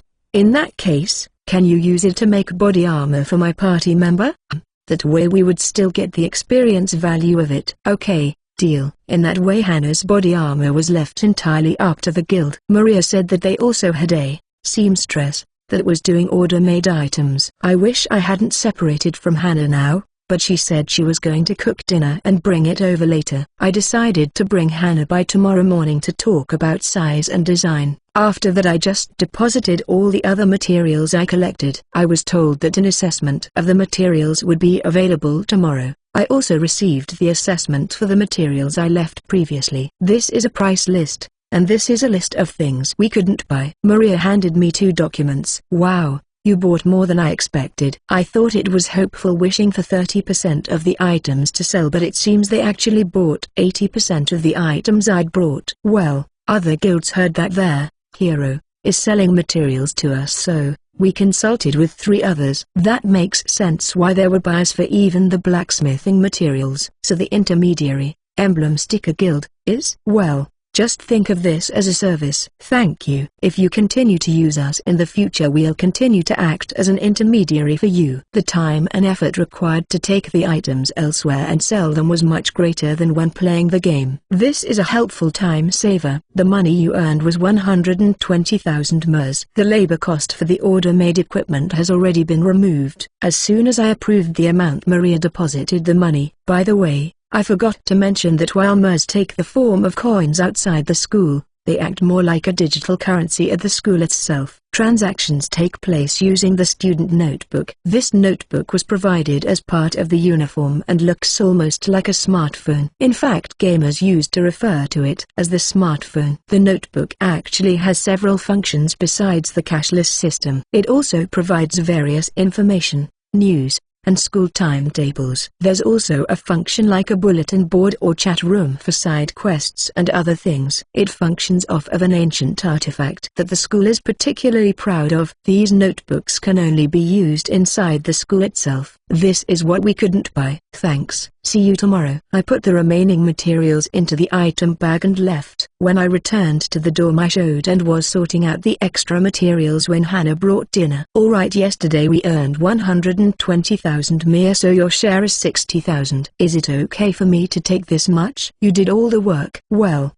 if you don't need it then. What? No. I need it. I need it. Thanks, Zephyrus. I touched my notebook to Hannah's and a puro-in sound came out as the transfer went through, as expected of an ancient artifact. I brought up the topic of bringing Hannah to Maria's shop tomorrow. CH38. A Berserker party was formed. This rumor was getting a lot of attention in the school. It looks like a bunch of first-year Berserkers formed a party. Looks like there are a lot of promising people this year that hero. But Zephyrus says that Berserker isn't good and that only crazy people would want that job. Oh, interesting. Tell me more, Hannah. The next day when I brought Hannah to the Emblem Sticker Guild as planned, she and Maria became friends instantly. It probably has to do with their body size. They're chatting while Maria takes Hannah's measurements. Zephyrus was out talking to other guilds at the moment, trying to make connections. Apparently the 5 people that acquired the Berserker job at the entrance ceremony officially formed a party and sent notice to the school. If Zephyrus heard this, he probably would have calmly said something like, "Are they insane?" However, that's not the case for the people of this world.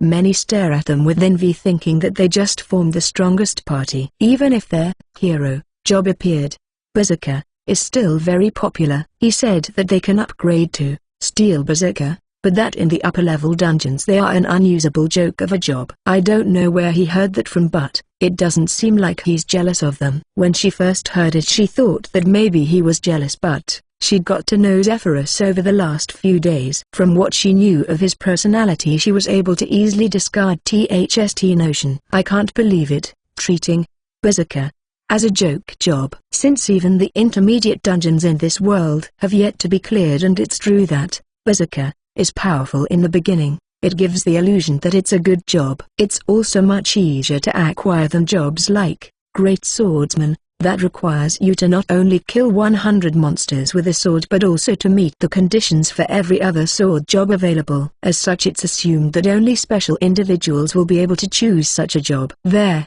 Berserker job, on the other hand, has only one requirement: have a lot of muscle. It's very simple to become a Berserker. Since it's based on physics, there are a lot of people who run to Berserker. Zephyrus said that in the future he'll capture advanced level dungeons in the future and reveal their Berserker's true worth. They've all got big heads, so I wonder what will happen when they fall, although he might end up being forced into a mid-sized guild like ours.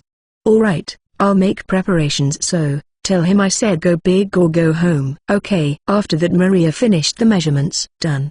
I'm already looking forward to this. Phew, I was tired of holding the same posture. Hannah, we're around the same size, but why are you so big? Huh? You're even younger than me. Why are my chest and butt smaller than yours? Maria looks enviously at the paper with Hannah's sizes written on it. Actually, Hannah is quite thin. It's just that Maria really looks like a child. CH39. The unexpected betrayal left Hannah sad and complaining. Zephyrus however was shopping and completely unaware. "Oh, an MP recovery necklace. Shopkeep, let me have this." "Oh, and drop the price to 130,000. Get out of here." Well, I might say the same thing if someone asked to buy a 300,000 mere item for only 130,000. Wait, listen to me for a moment. Do you have enough materials from the beginner dungeons? I have a bunch here, and if you need more I can go get them. All right. As I thought, it's the season where the first years are just entering the school and materials from the beginner levels are hard to come by. Like this, I can use them to negotiate. It turned out to not be possible to get 300,000 mers from the materials, but I was allowed to purchase the True Soul MP recovery necklace for 100,000, with the rest being paid in materials. Side quest accepted. Deliver the materials. Deliver the request amount of materials. Reward: True Soul necklace, MP recovery LVL1. The contract for the order was officially signed and the announcement went off in my head. Well, I'll probably gather them by the end of the day, so I'll be back later today. Okay. I left the store. I was shopping and even accepted a quest, so it felt like quite a bit of time had passed, so I returned to Hannah quickly, thinking her measurements might be done. There was an awkward air about the shop when I returned. "Welcome back, Zephyrus. Our reality is cruel." What is Maria talking about? Maria's eyes look hollow. Did something happen with the order? I looked questioning at Hannah. Ha ha ha. I was pulled away with Hannah laughing bitterly. Maybe it's better we didn't bother Maria right now. "I'm going to the dungeon. Are you coming?" Although if I went solo I might be able to catch up in level. I'm coming. There was a slight bite in her words. Is she really in the mood to go? I called out to Maria as well, left saying goodbye. Hannah and I arrived at the dungeon. "Hannah, did you get finished placing the order?" "Why, yeah." "Oh, okay then." I didn't ask anything unnecessary related to it. Today being Sunday means it was a holiday. There were other students here again like yesterday. The school is closed on Sundays and Saturdays as well as the fourth week of every month to encourage dungeon exploration. Today is the second Sunday of the month. Are we going to the jungle dungeon again today? No, I have a request to complete, so we're going somewhere else today. There is one tutorial dungeon, 9 lower level dungeons and 3 beginner level dungeons. The jungle dungeon, animal system, abandoned mine dungeon golem system, and the underground spring dungeon reptile system. Since the items I was asked to require were for the metal production guild, today we are going to the abandoned mine dungeon. Maria also asked for a few resources from here, so I plan to collect them as well. I also received 2 pickaxes with excavation level 1 from the metal workers. CH40. The sound of a pickaxe swinging echoed through the abandoned mine dungeon. It almost felt like it was singing. We gathered quite a lot. Is the place really abandoned? We're gathering a lot. Hannah had piled the materials into a small mountain-like pile. Well, it's a dungeon,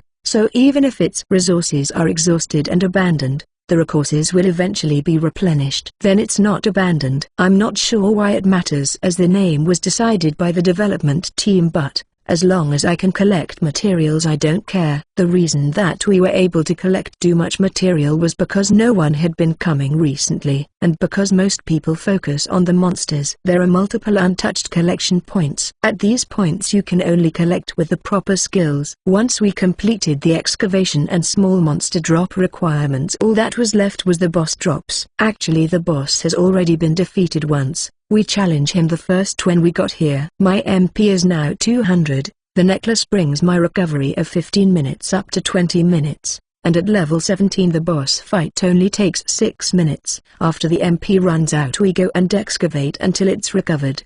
The time is now 4 PM and it's time to head for the boss. Alright, after we gather all this, shall we go challenge the boss? Why, yeah. This is tougher than I expected. We actually excavated more than necessary. The boss in this dungeon was an armor golem standing about 2 meters high. Alright, we're back. The boss run marathon begins again. Good luck, Zephyrus. Hannah is just waiting in the safe area because she reached level 20 a while ago and there's no need for her to enter. I can't complain as it saves on MP because I don't have to use appeal. I rushed forward, slashing at its legs. When I played the game the boss would fall over eventually when it ran, but in the real version I actually have to attack its legs. It takes a while to get up once it's down, so it's easy to stack attacks on it while it tries to stand. Then when it charges I roll out of the way and run from its attacks. In this dungeon run I received a total of 18 wooden chests and 2 silver. The silver chest rate was low and red drops were non-existent, meaning golden chests didn't drop at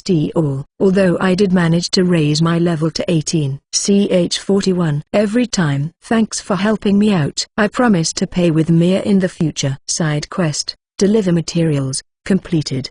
The excess materials ended up totaling 382,000, leaving Hannah and I with 191,000 Mia apiece. Next I headed over to Maria's shop and handed over the materials that Hannah wanted to use. I also collected payment for the materials I dropped off last time, totaling 2,120,000 Mia. Since most people believe that to collect boss materials you have to completely exit the dungeon and return, boss materials are sold at a considerably higher price than non-boss materials. It was the first time to break 1,000,000 Mia. It was a little underwhelming to have it transferred to the notebook, but looking at the large number still makes me grin. 1,250,000 Mia. T/N, roughly $11,466.31. I thought Hannah would be happy because she was rather poor growing up, but all she did was stare at the money. Money. A mashing pig. Uh-oh. Hannah began to collapse, so I rushed forward and caught her. There was a soft feeling on my arm. The more she collapsed, the more I felt. God or goddess, if you're listening, thank you for blessing Hannah with such a chest. It's truly wonderful. Intuition went off behind me and I turned to see Maria staring at me, her expression blank. She didn't say anything. It felt like staring into the eyes of a wild beast. If I lowered my eyes I was sure I'd be killed. Zephyrus? Oh Hannah, are you okay? You're okay, right? Can you stand? Here we go, upsy daisy. I held Hannah up by her shoulders. Don't pass out from looking at Mia. I almost got killed. Huh? What are you talking about? Hannah managed to help disperse awkward atmosphere, although internally I mourn the loss of that soft feeling in my arm. Oh Maria. When the underground spring dungeon is complete we'll be moving up to the mid-tier beginner dungeon, so those will be the last materials from the lower 3 dungeons. What? Isn't it too soon to go up to the mid-tier dungeons? No, if I've already cleared them there's no use for the low-tier dungeons. And I want to make a guild. I see. Maria was blatantly disappointed. Normally students would stay in the low-level dungeons for longer leveling up, but with Boss Pop, our levels have risen much faster, and since the highest you can raise your level in the lower tier dungeons is 20, it's only natural to take the next step. Another reason to move on is the condition for guild creation, which are: 1. The leader has cleared a mid-tier beginner dungeon. 2. There are at least 5 people. 3. At least 3 of the 5 have production jobs. That's all. Of course, even after clearing the dungeon we won't meet the conditions, as I put off recruitment of new members. But now that we are about to move on to the mid-tier dungeons it's time to begin recruiting. Have you decided on the members? Nope, I plan to first get to know some of the first years. Right, if a senior student joins it could end up getting hijacked. Of course upperclassmen can join guilds created by their underclassmen, but since they generally have higher levels there's often a dispute who should act as leader. Sometimes other guilds use a technique where they send one of their own into a guild, hijack the guild and then bring its members into their own. The school acknowledged that this happens and usually ignores it. In fact, in the game the school did nothing and it was all left to the main character. After telling Maria I intended to make a guild we left. CH42. In Dun Life, you start with just the main character, then you scout out party members, scout guild members, raise the guild rank, them eventually capture higher level dungeons. Guilds are ranked from F to S. There are many benefits to forming a guild, such as events, quests and raids, events that you can only participate in as a guild. One of the greatest benefits of forming a guild is the guild room. An F-rank guild is given a classroom-style room and one smaller room. The minimum number of people for an F-rank guild is 5 with a maximum of 10. You can also use the smaller room as a warehouse to material storage is taken care of. E-rank has 2 small rooms and allows up to 15 people. Also, if you can apply to use one room as a production room. D-rank gets 4 small rooms, and while the maximum number of people increases to 20, the minimum increases to 10. At C rank the member requirement stays the same, but you're given a guild house on C Street and you can open a store. The facilities are well equipped and you can stay overnight, but moving from the dorms is prohibited. The rank won't increase from D to C without completing a special event. But you have to be careful because your guild can fall from C rank back to D as well. The member requirements stays the same for the rest of the ranks. If possible, I want to gather members with low class high tier jobs, since my goal is to become S rank, although it seems that many of the conditions for a job to appear are unknown. By the way, I wonder what happened to the researchers that wanted to interview me. Maybe I should give him some hints, that way the people of this world can get higher rank jobs. I want the people around me at least to have good jobs. In the game you could select the job you wanted to recruit and then hire scouts. But you can't scout anyone if no one has the job in the first place. However, most of the first years had yet to select their jobs. So, the first step is to recruit first years that don't yet have jobs and then get them into the jobs I want them to have. Now that I've selected a way forward, I decided to get started immediately. CH43, Monday. This was a cave-like dungeon that had bonds set along the way. The dungeon was also lit up. It's pretty. Yeah, and there's no monsters in the water, so you can use skills to fish. What? Did you bring a fishing rod? No. Next time. We're here for the materials today. We're hunting monsters today, and since Hannah was already level 20, I told her it didn't make sense for her to come, but she said she wanted to come anyway. All she's doing is carrying the item bag. Isn't it kind of a chore to just be collecting items? But she insisted that she wanted to come. I guess it's okay as long as she's happy. Although she brought lunch, so I'm happy too. We ended the dungeon run today at 2 PM, but we managed to collect all the requested monster materials. Although we only did boss pop 12 times, which was less than usual. The boss was alligator lizard. It was fast when it charged, but it had a large mouth which blocked its sight. This means it was easy to defeat by dodging and then attacking from behind it. If you managed to cut this monster's tail off, the amount of drops increase, so I made sure to cut it off all 12 times. We got 8 wooden chests and 4 silver this time around, but only 1 rare drop. Although it was a dagger, so it was of no use to us. I decided to keep it in case a new member wanted to use a dagger. I also managed to raise my level to 20. Congratulations on getting to level 20, Zephyrus. Thanks. It's nice to be able to celebrate leveling up with someone. Done. Life was a single-player game. I was also allowed access to the second half of the Hero S skill tree. I accumulated 4 SP since I was LVL 16, so I put 1 point into Sonic Sword, Recovery, Shine Lightning, and Healing Aura. I also wanted Defense and Hate Slash, but I didn't have enough SP.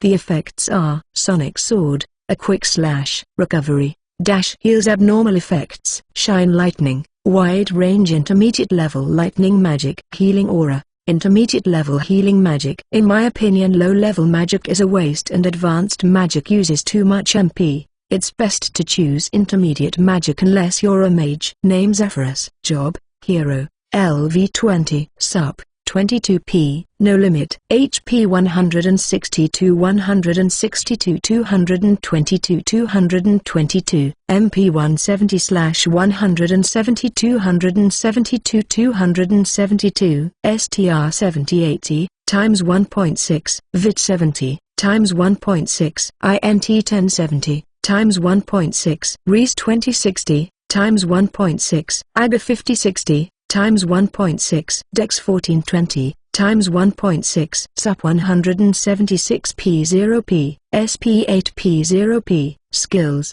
Body Strengthening LV10, Intuition LV5, Appeal LV5, Abnormal Condition Resistance LV3, Sonic Sword LV1, Magic, Recovery LV1, Shine Lightning LV1, Healing or ULF1, Unique Skill, Hero's Sword LV1. Monsters use magic to attack from the intermediate tier onwards, so I chose to raise, INT, for the magic I acquired, and, RES, to defend against magic. Body Strengthening now increases my STR by 1.6, making it 128. Hannah put points into MP, Dex, and RES. Her skills are Alchemy level 10, Compounding level 10, and material return level 5. Usually you can't get material return until level 40, but it will appear if you have alchemy level 5 and compounding level 8. The skill returns items back to their base materials, such as turning a healing potion back into herbs. I'm going to practice alchemy now. What are you going to do? Hannah had already moved the materials she wanted from the large item back into her small one. I'm going to go see Maria, then recruit guild members. I see. Hannah looks disappointed when I mentioned guild members. Don't worry, we'll always be together from now on. Yeah, but I might feel lonely if we have tons of people. Maybe. But it's necessary if we want to aim for the top. Yeah, let's do our best. For now we'll only let first years join, and we won't admit any scary people or those with bad personalities. Don't overdo it, Zephyrus. Right. After we split up, I showered and headed to Maria. CH-44. Side quest. Deliver items. Complete. Thanks. I didn't think I would get these so soon. I can make a lot of progress. The amount I received from the items out of the abandoned mine was 3.1 million. The metal worker didn't take much except for what he needed. However, Maria seems to have spread the word that she's the wholesaler of good for the hero, and this time everything was purchased. I handed over the materials and Maria deposited them here. The price of the materials will drop significantly soon, so I was lucky to have made so much money. And since I finally completed the quest, I got a second reward. Here you are, tickets for 10 free uses of our guild. Thanks, I'll be sure to use them later. I put the tickets in my item bag and struck a got it pose in my heart. I remembered something. I'm planning to go to the intermediate tier dungeons starting tomorrow. Will you be able to buy any of the materials? Yeah. You're especially welcome to wholesale the boss materials here. Okay, then I'll bring you lots of boss materials. I plan to go to the Wildflower Meadow dungeon. Oh, isn't there an item you can harvest there? Bring me a good one. Maria disappeared into the shop before returning with a small gardening shovel. This was in a gold box. What? You're joking? Gentle Scoop, Collection LV3 Quality Improvement, Large. LV4 Collection Double. It coming in a gold box meant it really was a rare item. You aren't kidding, this is awesome. It gives 3 different skills. Even the Sky Series equipment only gives 1 with the whole series. Although that's equipment and this is an item, so it's a bit different. Especially there, Collection Double. This is a skill that means if you collect one item, another material is collected with it. Maria, this is awesome. This item can be used even in the upper tier beginner dungeons. A magical tool engineer can even strengthen the level of the collection skill. Foo-fa-foo, do you understand how great I am now? I held onto that even though I don't go to the dungeon anymore. It's a little dusty, but I thought maybe you could use it. How much for it? 10 million mia.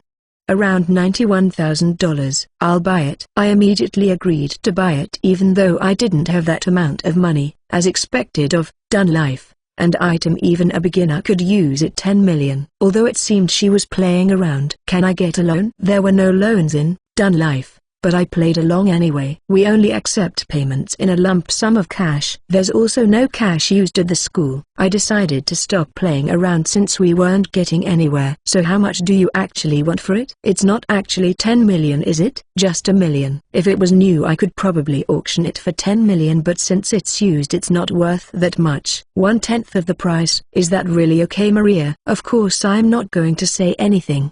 In that case, I'll take it. I bought their Gentle Scoop for 1 million mia, bringing my balance down to 1.8 million. Although I have to earn more because this amount won't last if I start buying and good equipment. Maria seemed to remember something as I stored the scoop in my item bag. Right, Hannah's body armor is done.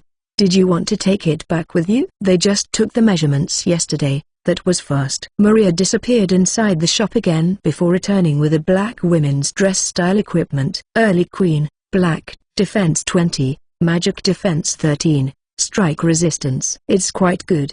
Even though it's boss material I didn't expect it to have strike resistance. It seems like Maria is pretty good. This is great. It can be used even in the upper tier beginner dungeons. I didn't expect it to have such good stats. Foo-fa-foo. I believe this was finished by our 8th guild member. I told everyone THSD. It was for the kid that was bringing us the materials and everyone was excited. We all strengthened it and it reached a defense of 20. I have no idea what she's saying, but it sounds important. I took the equipment from Maria and put it into the item bag. After that I paid the 200,000 mia. It was actually quite cheap for such good equipment. Since I took the sky equipment, it was my treat.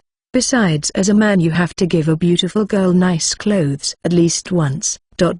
Maybe sexy clothes. I'm really looking forward to seeing her wear them tomorrow. CH45. It was already 4 p.m. by the time I took my leave of Maria and headed to the school building. It seems like this is a good time. I went to the place where students who want to acquire combat jobs would be gathering after training. The Dungeon Strategy Major is a major that focuses on clearing dungeons and collecting their resources. The Combat Division specializes in monster drops. It's practical for me to recruit from this division, since even if I could get someone a good job, if they aren't motivated, it's not good. It is real life after all, and happiness isn't always conducive with a good job. When I entered, I saw older students that doing the same thing I was. You're the hero, aren't you? When I turned around, there was an older girl with a black ponytail. It seemed like a buzz went around the room when she talked to me, but I didn't care. Yeah, I'm there, hero. Pardon me, I'm Kyrie, a third-year student. Please call me Kyrie. Kyrie. I'm Zephyrus. You can call me either that or Zephyr.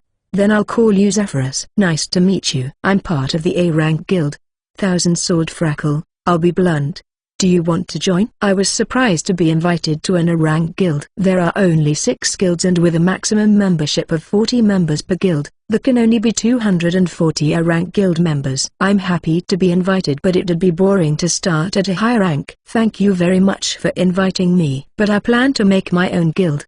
The room began to buzz the moment I refused. Many people couldn't believe their ears. I see. I'm sorry for asking so suddenly. No, I was honored to receive your invite. Fufu, is there any chance you might change your mind? You have until May after all. I don't think I could live up to your expectations. Kyrie seemed to smile even though I was refusing. CH46 _ By the way, Kyrie, did you come here to recruit? Yes, I heard that all the first years were gathered together, so I came to see if someone like you was among them. Someone like me, huh? But Kyrie, how much do you know about me? I don't think it's good for the guild's image if an A-rank guild's submaster is recruiting me. In my mind, everyone in the A-rank guilds should have already ranked up to advanced class jobs. For instance, even though hero is a red job, it's still lower class. At the very least I'd have to rank up before they'd try to recruit me. However, I'd already figured out that in this world there isn't anyone with an upper class job, so I wanted to get a feel of what A-rank guilds are like in the real, done life. What are you talking about? You're the legendary hero. Moreover, you have the talent and devotion from the legend. Not to mention you were the fastest in history to clear the tutorial dungeon. Again, the fastest in history to clear 2 of the low-tier beginner dungeons, and now I hear you want to advance to the intermediate tier. It doesn't seem to have come out yet that I've cleared the underground spring dungeon yet, but it seems like rumors about me are spreading faster than I thought. Kyrie was still talking. Why would we not recruit such an amazing person? Wow, is it really okay to praise me this much? I'm happy, but how do I reply to this? Oh, actually, I already cleared the underground spring dungeon and will be heading to the intermediate tier, Wildflower Meadow dungeon tomorrow. Oops, I couldn't help it. I was being praised. No one ever praised me for playing games in real life. They all looked at me like a no-life. It felt good to be praised. See, it's unheard of for a student to move up to the intermediate tier beginner dungeons in just a week after enrollment. It's truly unfortunate that I couldn't recruit you. Although she didn't seem to mind and continued to praise me,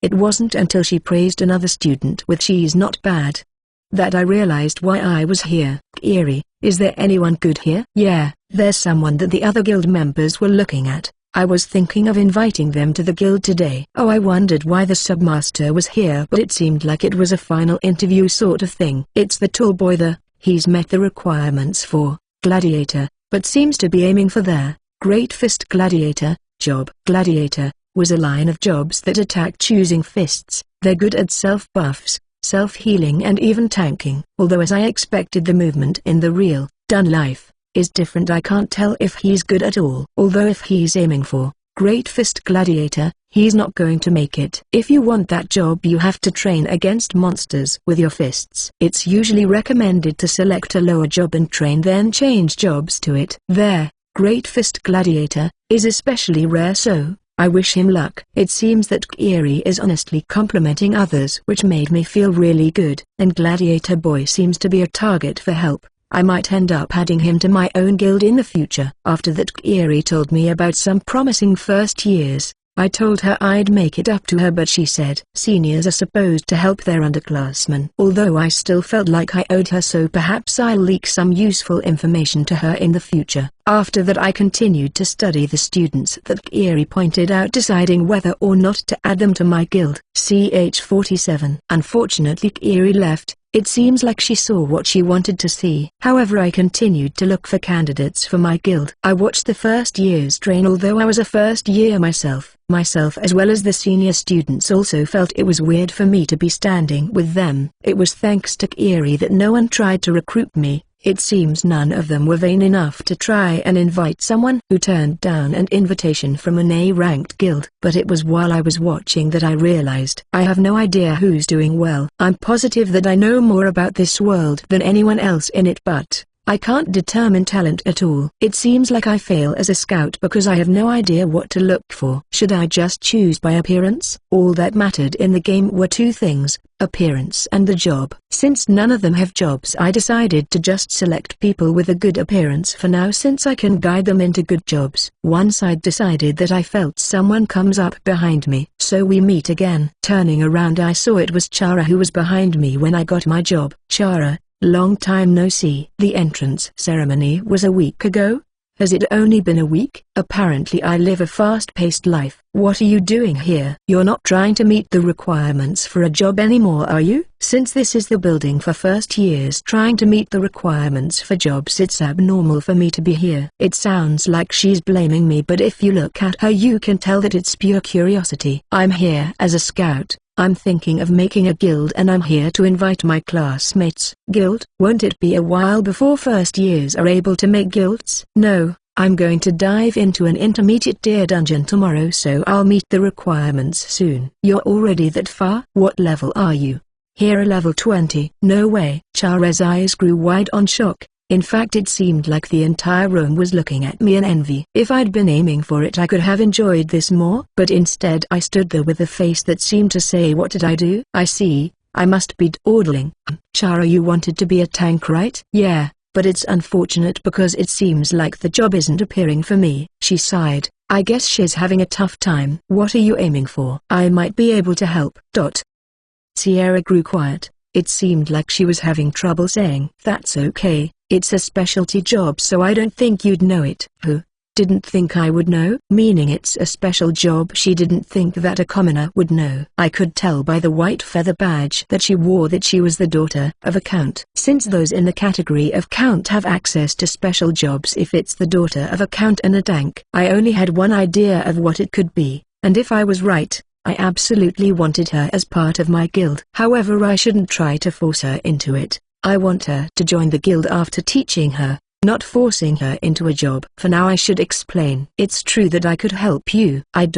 Maybe we should talk somewhere else. I seem to be attracting a lot of attention, so I grabbed Chara's hand and pulled her away. CH48. You're quite forceful, aren't you? Depends on the time and the place. I see. We came to the lounge where there were several soundproof rooms available for renting out, often used for meetings. I rented one, and once inside I turned to Chara and was straightforward. Let me help you get the job you want. If you succeed with my help, I want you to join my guild. If you answer me one thing, why would you go that far? You don't even know me very well. Because our guild is currently recruiting? That doesn't explain why you chose me. Okay, but don't be disappointed when I tell you this. Are you going to say something disappointing? Well, maybe. I chose you based on your appearance and the job you'll end up choosing. I'm sorry, I don't understand. Well, first, you're beautiful. I have no complaints about your appearance, so you pass there. Chara sighed loudly. Did she think I was joking? Appearance is quite important, you know. The next is your job. I want all our combat jobs in the guild to be high rank. That's not possible. There's only a handful of high-ranked jobs, and those who get those are taken by higher-ranked guilds first. Does that mean that if you get the higher-ranked job you'll also join a higher-ranked guild? If so, we can be done talking. This is a recruitment after, not charity. Shield Maiden. right? Exclamation mark.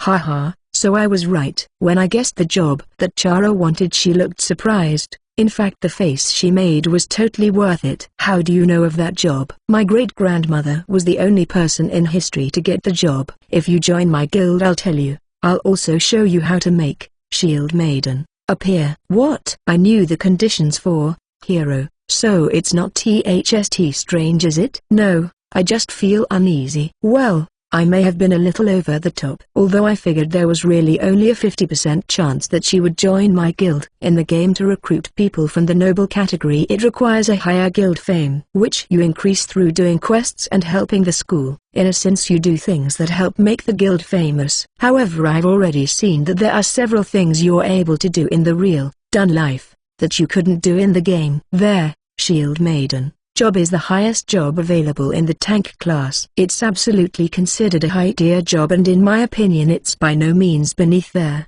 hero job in any way. So, what will be Chara answer? CH 49. Extra chapters 13. Please let me join your guild. Yes, her answer was perfect. It was hard not to scream out loud, but I have to remain calm. Negotiations start from here. Is it okay to decide that quickly? I'm going to be giving you valuable information, so if you joined and then backed out, it would be problematic. As a noble, I must thank you properly for the help, but in my mind, grateful or not, a noble can just as easily neglect that debt. At the very least, my family does not do that. It's almost as if she was admitting that there were nobles like that in this world. Although it didn't come out in the game a bit. If an oral promise isn't enough for you, we can use a home contract. It's a high-priced item made by a magic tool engineer. The effects are guaranteed by my house. No need.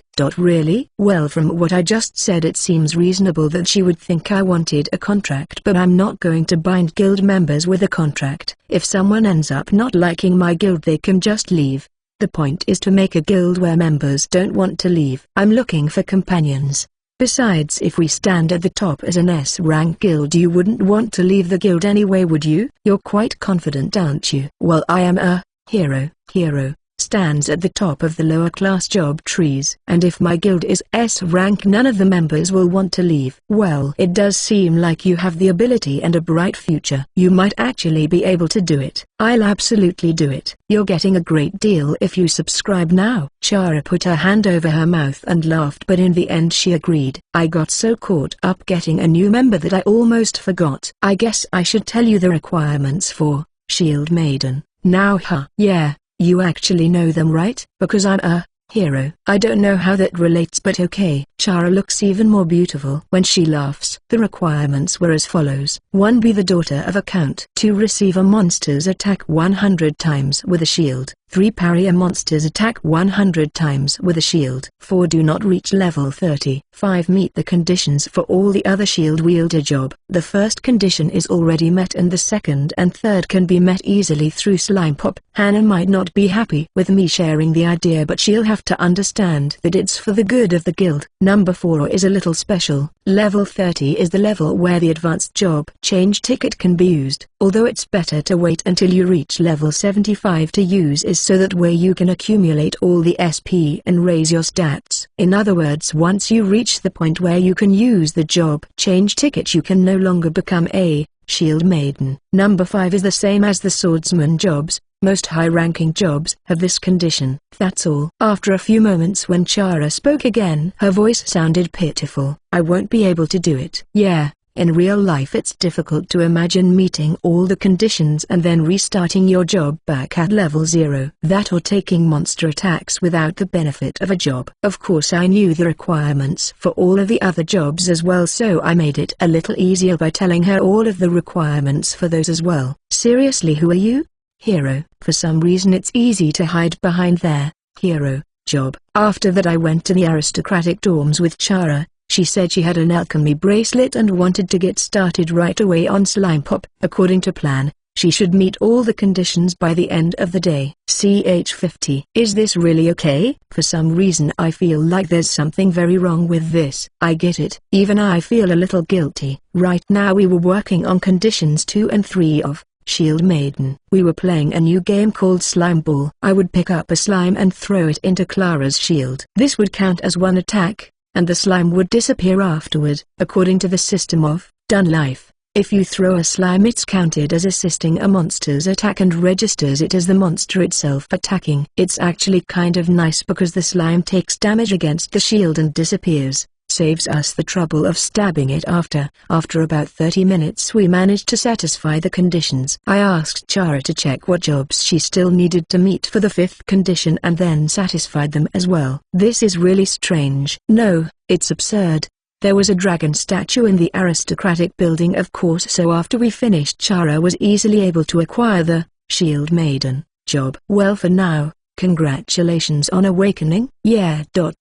Sorry, you kept your promise, but let's end it here for today. I'll compensate you for it at a later date. We split up in front of the dragon statue as I tried to contain my excitement at having gotten such a valuable guild member. Alright, take this with you. You can read it later. What is this? It's a memo on my thoughts for the strongest Shield Maiden build. For some reason the light left Chara's eyes. It was like I was serving her more food after she was already full. Thanks. It seemed my memo delivered the coup de grace and Sierra retreated upstairs after putting the memo in her pocket. From the 3rd floor up was the girls' dorms, so it seemed like she lived in the same building I did. After seeing Chara off, I wondered what I should do when a familiar face appeared. Why, you. Oh, you're that arrogant princess. Who are you calling an arrogant princess? You're as rude as ever. It was the same arrogant princess wearing a silver tiara. What was her name again? It seems like she came to use the dragon statue, although unlike last time she had an attendant with her. Princess Rana, do you know this person? I could tell she was a knight in a single glance by the brooch she wore on her chest. The short pinkish blonde hair and orange eyes made her seem intelligent. She was also tall, just barely shorter than I was, and very fit. She looked like the princess escort, but she wore the uniform of a first year. What kind of first year is this fit? This is their hero. I invited him to the guild, but he had the nerve to refuse. What's more, he told me that if I wanted him to listen to what I was saying, raise my level and come back. She looked at me as if to say I'd humiliated her. Zephyrus, hero level 20. How much have you improved in these last few days, princess? Huh? What? You're already level 20? Wait up, I'll be entering the beginner class intermediate tier dungeons tomorrow. I wonder if the difference between us will continue to grow?